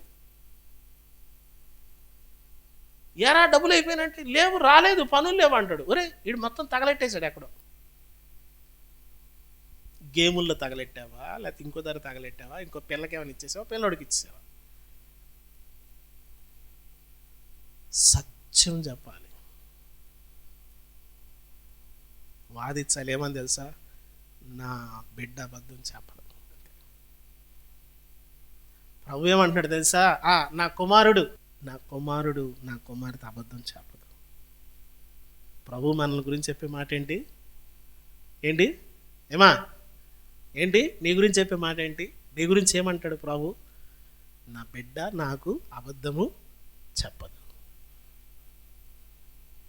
సత్యముతో ప్రతిష్ఠ. అక్కడేమన్నా ఉంది? ఒకసారి ఆ మాట చదువు, 19 వచ్చి. వారు సత్యము వలన, లేకపోతే వారు సత్యములో ప్రత్యేకమైన వారు. అది సత్యములో ప్రత్యేకమైన వారు. సత్యమే ప్రత్యేకమైందైతే ఈ రోజుల్లో సత్యం చెప్పేవాడిని ఎవడు నమ్మడు. ఇప్పుడు అసలు ఇన్ఫర్మేషన్ అది. అబద్ధాలు చెప్పేవాడిని పిచ్చగా నమ్మేస్తారు జనం. ఇప్పుడు నిజం చెప్పేవాడిని నమ్మట్లేదు. నీకు అది ఇస్తాం, ఇది ఇస్తాం, మొత్తం దించేస్తాం, ఇలాగ ఇదిగో కింద ఇలా దిగుతుంది చూడు, ఇదిగో నీకు కనపడ్డా, నాకు కనిపిస్తుంది, ఇదిగో దిగిపోతుంది అంటే, అవునా ఏమో నా కళ్ళతో చూడు అంటాడు. మళ్ళీ ఇడు మొత్తం వచ్చేస్తుంది, రాలిపోతుంది, పట్టుకో అంటాడు. ప్రభునందు ప్రియమైన వాళ్ళరా, అబద్ధాన్ని వెంబడిస్తున్నారు. ప్రభువారు వచ్చి మీరు దాన్ని తిను దినమున నిశ్చయముగా చస్తారు. ఈడొచ్చాడు ఏమని, దాన్ని తిను దినమున మీరు దేవదూతల వలె ఉంటారు. వీడికి దేవదూతే కాబట్టి వీడిది అదే పోస్టు, మీకు కూడా అదే ఇస్తారనుకోండి. ప్రభు అన్నాడు, మీరు దేవదూతలు కదరా, దేవుళ్ళు మీరు ఆ పోస్ట్ కాదురా, మీకు ఇంకా పెద్ద పోస్ట్ ఇచ్చేస్తా. దాన్ని తింటే దేవదూతలు. మనం ఏమనుకుంటాం, నా బతుకు సాల్లే, నేనెంత, నా బతుకు ఎంత, సరే అవును నాకు సాల్లే. నేను అలాగే అనుకున్నాను. మా ఊర్లో ఉన్నప్పుడు నేను అనుకున్నాను ఏమనంటే, నాకు సొంత ఇల్లు ఉంటే బాగుండు అనుకున్నాను. నాకు ఆశ పుట్టింది. నేను అప్పుడు ప్రార్థన చేశాను, ఎక్కడైనా పర్లేదు, ఎక్కడో దగ్గర దేవుడు ఒక ఇల్లు ఇస్తే చాలు, ఎక్కడైనా ఇల్లు ఇస్తే చాలని ప్రార్థన చేశాను. మనం క్లారిటీగా అడగాలిగా. మాకు రిజిస్ట్రేషను, ఓ మంచి ఫ్లాట్ ఇలా అడిగితే పర్లేదు. దేవుడు నువ్వు ఎలా అడిగితే అలా ఇస్తాడు. నేను ఎక్కడో దగ్గర అనేసరికి ఒక శివాయి అంటే ఏమంటారు, పోరంబోకు ల్యాండ్ అంటారు కదా, ఏమంటారు దాన్ని, పట్టా ఉండదు చూడండి, POW, పంట కాలువ పక్కన ఉన్న ల్యాండ్ కొన్నాను. పంట కాలువ అది లేపేశారు మొన్న పోతే లేదు, అది నేను అమ్ముకొని వచ్చేసానులేండి. నన్ను అన్నారు మా ఫ్రెండ్స్, సరే నువ్వు పోయి అక్కడ కొన్నావు ఏంటరా అంటే, ఏదో ఒకటి రా అని నేను దేవుడిని అడిగాను. నాకు మంచి ఇల్లే ఇచ్చాడు. మంచి చక్కగా ఒక పెద్ద హాలు, ఒక కిచెను, ఒక బెడ్రూమ్ లాగా, అదే ఒకటే రూమ్ పెద్దది, నాకు సరిపోద్ది. ఒక 70 గజాలు ల్యాండ్, మంచిగా కట్టినిల్లు, తక్కువ 35,000 కొన్నా. ఎంత అప్పట్లో 35,000 కొన్నాను. మా పిల్లలు చిన్న పిల్లలు 35,000 కొన్నా. ఆ 35,000 అతి దారుణంగా ఇచ్చాను. అప్పుడు ఒక 100, అప్పుడు ఒక 500, అప్పుడు 2,000, అప్పుడు ఒక 1,800, అప్పుడు ఒక 1,000 రూపాయలు. నేను అన్నా, నా దగ్గర డబ్బులు లేవు, నువ్వు బలేవాడు, నాకెందుకంటే నువ్వే తీసుకోను, నాకు పెద్ద పో అన్నా. ఎంటపడి అమ్మాడు, నాకు ఎంటపడి అమ్మాడు. సరే ఏదో కొన్నాం. నాకు ఆ తర్వాత ఆలోచన ఏంది, అరే అలా కాదు, మనం అలా అడిగి తప్పు చేసాం, అలా కాదు ప్రభువా. మళ్ళీ ఆ ఇంట్లోనే ప్రార్థన చేశాను, ప్రభువా నాకు ఒక రిజిస్ట్రేషన్ ఫ్లాట్ కావాలి. ప్రభు నువ్వు ఎలా అడిగితే అలా ఇస్తావు. నా బతికెంత, నాకు ఈ పంట కాలువ పక్కన రేకులు ఇల్లు, నా బతికెంత, నాకంత. యాకోబు అన్నాడు, తినడానికి ఆహారము, కట్టుకోవడానికి బట్టలు వస్తే చాలండి.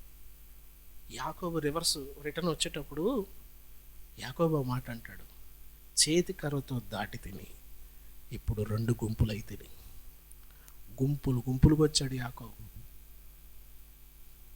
వాళ్ళ అన్నకి ఇచ్చిన గిఫ్ట్ ఏంటో తెలుసా? వాళ్ళ అన్నకి జస్ట్ గిఫ్ట్ ఇచ్చాడు.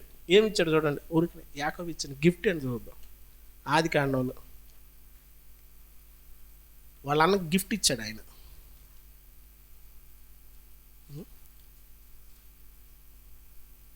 32వ అధ్యాయం ఆదికాండంలో 13వ వచనం. ఆదికాండం 32:13. తన అన్నయ్యన ఏశావుకు ఒక్క కానుక అనగా 200 మేకలంట. 200 మేకలు గిఫ్ట్. కర్రతో పరుగు నిలిపాడు ప్రాణ వరసతిలో పెట్టుకొని. ఈ పెద్ద మనిషి ఎంత దీవించబడ్డాడు తెలుసా? మనం కూడా కొన్నిసార్లు ఇలాగే ఉంటాం. నాకు దేవుడు అంటున్నాడు, మీరు దాసులు కాదు, స్వతంత్రులు. మీరు కుమారులు, కుమార్తెలు, రాజులు, యాజకులు, లేవీయులు, పరిశుద్ధులు. మనకిచ్చిన ఆధిక్యత ఏంటి? అది. యాకోబు కర్ర పట్టుకొని పారిపోతే రివర్స్ వచ్చినప్పుడు వాళ్ళ అన్న ఎదురు కత్తి పట్టుకుని ఎదురు వస్తే ఏమిచ్చాడు? 200 మేకలు, 20 మేకపోతులు, 200 గొర్రెలు, 20 పొటేళ్ళు, 30 పాడి వంటలు, వాటి పిల్లలు, 40 ఆవులు, 10 ఆంబోతులు, 20 ఆడగాడిదలు, 10 గాడిద పిల్లలు. ఎంత? ఓ నాయన, మందలకు పంపిస్తున్నాడు. ఇవన్నీ రోడ్డు మీద వెళ్తుంటే నాకు తెలిసి, ఇప్పుడు రామారం చౌరస్తాకి వెళ్తే నాకు తెలిసి మొత్తం బ్లాక్ అయిపోద్ది. మధ్యాహ్నం అవుతుంది, అది మొత్తం 3 అవుద్ది మొత్తం ఖాళీ చేసేలాగా. ఇటు 200 మేకలు, 200 గొర్రెలు, ఆంబోతులు, ఒంటెలు, జంకలు, అవి దుప్పులు గీపులు పోతా ఉంటే అనుకుంటా పోతుంటే, ఎవడు రీటైల్ ఇట్టు వచ్చాడు, ఎవడు వీడని ఆ పోలీసులంతా టెన్షన్ పడిపోతారు. వాళ్ళు ఆనందానికి 3 అవుద్ది ఖచ్చితంగా. అవునందు ప్రియమైన వాళ్ళరా, ఒక చిన్న స్థాయి నుండి దేవుడు ఆ స్థాయికి తీసుకొచ్చాడు. దేవుడు మనల్ని ఏం చేయాలనుకుంటాడంటే, అందుకనే ఓ భక్తుడు అంటాడు, ఆయన పేరు విలియం కేరీ, దేవుని కొరకు గొప్ప వాటిని ఆశించు. దేవుని కొరకు గొప్ప వాటిని కోరుకో, నీ కొరకు కాదు. దేవుని కొరకు గొప్ప వాటిని ఆశించు, దేవుని కొరకు గొప్ప వాటిని కోరుకో అన్నాడు. సరే, తలపెట్టు అన్నాడు. సరే, ఇప్పుడు దేవుని కొరకు కోరుకున్నాను. ఇప్పుడు విలియం కేరీ అనుకుందాం. దేవుని కొరకు కోరాడు కదా, ఆయన మేలు పొందాడా లేకపోతే దేవుడు ఒక్కడే మేలు పొందాడా? ఆయన మేలు పొందాడు. చూసారా? మనం దేవుని కొరకు మనం ఎప్పుడైతే పనిచేస్తామో, ఏమండి, మనము ఇదిగో అంత వాళ్ళకి ఇచ్చేసాం, అంత వాళ్ళకి చేసాం, మాకేమీ లేకుండా పోయింది అనేది దేవుడు నిన్ను దీవిస్తాడు, దేవుడు నిన్ను ఆశీర్వదిస్తాడు. ఏమండి, సత్యము వలన మనము ప్రతిష్ఠ చేయబడాలి, సత్యము కంటే గొప్పగా. చివరిగా ఈ మాట చూద్దాం. చూడండి, యాకోబు రాసిన పత్రిక 4వ అధ్యాయం. యాకోబు 4వ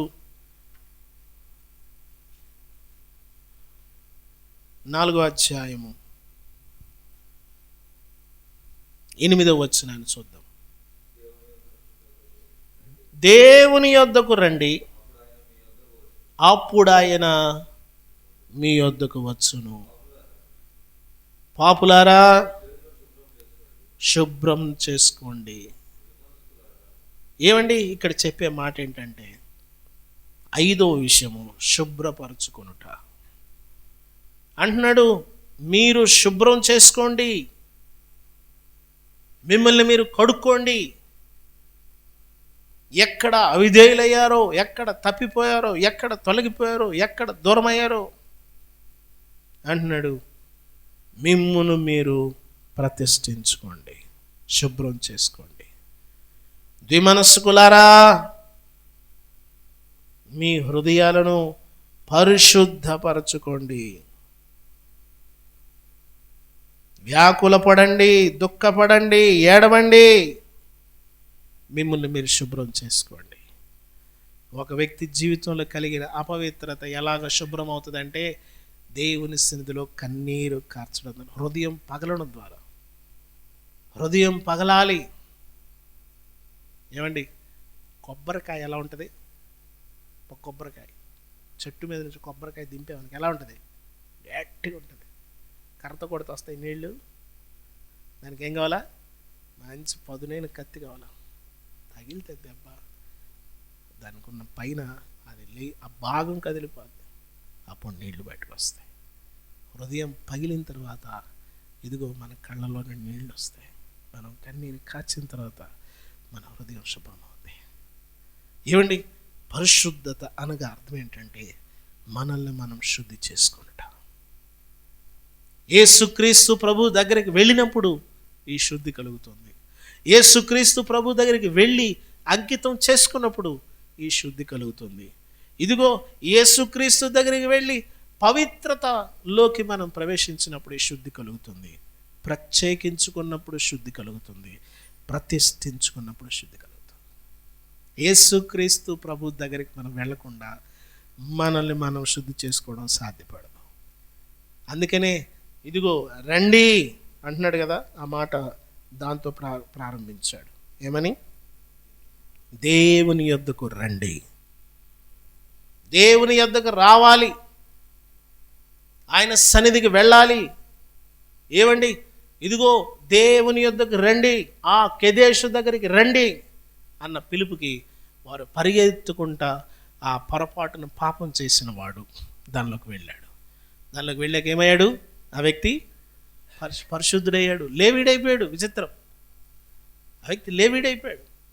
అతని గోత్రం మారిపోయింది, అతని వంశం మారిపోయింది, అతని ఆధిక్యత మారిపోయింది. ఎంత గొప్ప ఆధిక్యత వచ్చేసిందో. మీరు ఎవరంటే ఏమని చెప్తున్నాడు? లేవీలు అండి కదా. కొంతమందికి వాళ్ళ ఇంటి పేరు పెద్ద పేరు అనుకో, గర్వంగా చెప్తారు. ముందు ఇంటి పేరు చెప్తారు, బండి మీద కూడా ఇంటి పేరు రాస్తారు. ఆ పాపి లోపలికి వెళ్ళాడు. పాపి, మీరెవరండి? లేవీండ్రా. నేను లేవీయండి. ఎవరా? పరిశుద్ధుడిని. ఎవరు? నేను పాపుల్లో చేరకు ప్రత్యేకంగా ఉన్నాడిని. ఆయన దగ్గర వెళ్ళాను కాబట్టి నా పరిస్థితి మారిపోయింది. ఆయన నన్ను మార్చేశాడు. నేను ఆయన ఆశ్రయించాను. ఇప్పుడు ఇంటి పేరు మారిపోద్ది కదా స్త్రీలకి కదా. నువ్వు ఆయన ఆశ్రయించావు, పేరు మారిపోయింది. యేసుక్రీస్తు ప్రభువుని నువ్వెప్పుడైతే ఆశ్రయిస్తావో ఆ కెదేష్లోకి వెళ్తావో, పరిశుద్ధతలోకి వెళ్తావో, మన జీవితాలు పరిశుద్ధమవుతాయి, మన జీవితాలు పవిత్రమవుతాయి. ఆయన కొరకు మనం అప్పుడు గొప్పదైనటువంటి రాజ్యంలో ఆయనతో పాటు సదాకాలము మనము ఆయనతో కూడా ఉందుము. ప్రభునందు ప్రియమైన వాళ్ళరా, మనం ఎప్పుడైతే మనల్ని మనము దేవుని కొరకు ప్రతిష్ఠించుకుంటామో ఆ కెదేష్లోకి ఎప్పుడైతే వెళ్తామో, పరిశుద్ధతలోకి వెళ్తామో, ఏమండి, మనం ఎప్పుడైతే పరిశుద్ధతలోకి వెళ్తామో మనం అప్పుడే ఖచ్చితంగా మనం దీవించబడతాం, ఆశీర్వదించబడతాం. మనకు మనంగా పరిశుద్ధులం కాలేము. ఓ మాట ఉంటుంది ఇర్మియా గ్రంథంలో, చదవనవసరం లేదు. చిరుతపులి తన మచ్చలను మార్చుకొనగలదా? కూషు దేశస్థుడు తన చర్మమును మార్చుకొనగలడా? అలా మార్చుకొనగలిగిన ఎడల కీడు చేయ అలవాటు పడిన మీరు మేలు చేయ వల్లపడును అనే మాట ఉంటుంది. చిరుతపులికి మచ్చలు పోవు. కూషు దేశస్థుడంటే ఆఫ్రికన్, ఆయన ఎంత రుద్దు రాడాడు. నువ్వు ఏ సోప్ అయినా వేసి రుద్దాడికి మారే ప్రసక్తిలే. ఎంత రుద్దామండి. కొంతమంది వాళ్ళు తమ జీవితాలు వాళ్ళు మార్చేసుకోవాలనుకుంటారు, కానీ కుదరదు. నువ్వు యేసు దగ్గరికి వస్తేనే, ఆయన ఆశ్రయిస్తేనే, ఆయన పాదాలు పట్టుకుంటేనే చీకటిలో నుండి ఆశ్చర్యకరమైన వెలుగులోకి పరిగెత్తుకుని వెళ్దాం. దేవుడు అట్టి కృప మనందరికీ దయచేయను గాక. తలలు వంచండి, ప్రార్థన చేద్దాం. తలలు వంచండి దేవుని సన్నిధిలో. ఇదిగో దేవుడు మనలను పరిశుద్ధపరచుటకు ఆయన మహిమను విడిచి ఈ లోకానికి వచ్చి ఇంత గొప్ప భాగ్యాన్ని, ఇంత గొప్ప ఆధిక్యతను, ఇంత గొప్ప ధన్యతను ఆయన మనకు అనుగ్రహించాడు. ఇదిగో యాజకుడు బ్రతికినంత కాలము ఈ వ్యక్తి ఇదిగో యాజకుల కుటుంబంలో, లేవీ కుటుంబంలో లేవీడిగా మారి ఇదిగో పరిశుద్ధమైనటువంటి స్థలములో, క్షేమమునిచ్చేటువంటి ఆశ్రయపురములో ఇదిగో ఆయన ఆ స్థలములో మేలు పొందినట్లుగా చూస్తున్నాం. మనము మేలు పొందాలంటే, క్షేమమును అనుభవించాలంటే లోకములో మనం ఎక్కడ అటువంటి అనుభూతిని మనం చూడలేము. యేసుక్రీస్తు ప్రభువుని మనం ఎప్పుడైతే ఆశ్రయిస్తామో ఖచ్చితముగా మనము దీవెనను చూస్తాం. ప్రభువా, ఇదిగో నీ కొరకు ప్రతిష్ఠించుకొనుటకు, నీ కొరకు ప్రత్యేకించుకొనుటకు, నీ కొరకు నా జీవితాన్ని అంకితం చేసుకొనుటకు, నీ కొరకు నన్ను నేను పవిత్రపరచుకొనుటకు, నీ కొరకు నన్ను నేను శుభ్రం పరుచుకొనుటకు నీ కృప సహాయం చేయండి. నోరు తెరిచి ప్రార్థన చేద్దాం, ప్రభుతో మాట్లాడదాం. నాయనా, నీవు నన్ను బలపరచు.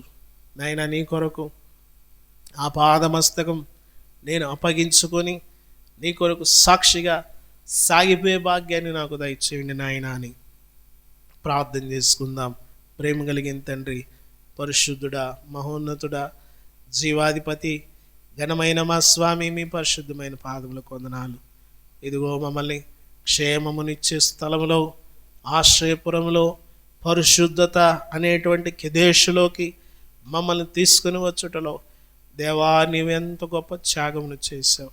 నీ త్యాగమును మేము గుర్తించిన వారమై ఈ లోకములో మీ కొరకు సాక్షులుగా నాయన ఈ లోకంలో జీవించడానికి మీ కొరకు సహాయం చేయండి. మీ కొరకై తమను తాము ప్రతిష్ఠించుకున్నటువంటి నీ బిడ్డలను బట్టి మిమ్మల్ని స్తుతిస్తూ ఉన్నాం. ప్రభువా, వారి జీవితాలు ఆపాదమస్తకం నీకు అంకితం చేసుకొని ఈ లోకంలో నీ సాక్షులుగా మీ మహిమ కొరకు బ్రతకడానికి సహాయం చేయండి. ఈ మాటలు మా అందరికీ దీవెనకరంగా, ఆశీర్వాదకరంగా చేసినారు కాబట్టి వందనాలు తెలియజేస్తూ యేసు పరిశుద్ధ నామములు అడుగుచున్నాం తండ్రి, ఆమేన్. ఇప్పుడు మన తండ్రి అయిన దేవుని యొక్క ప్రేమయు, ఆయన కుమారుడు మన రక్షకుడు పరిశుద్ధుడైన యేసుక్రీస్తు ప్రభు వారి కృపయు, పరిశుద్ధాత్మ దేవుని యొక్క సమాధానము మనకి, మన కుటుంబాలకి, పరిచర్యకి, సకల పరిశుద్ధులకు తోడయుండి కాపాడి దీవించునుగాక. ఆమేన్.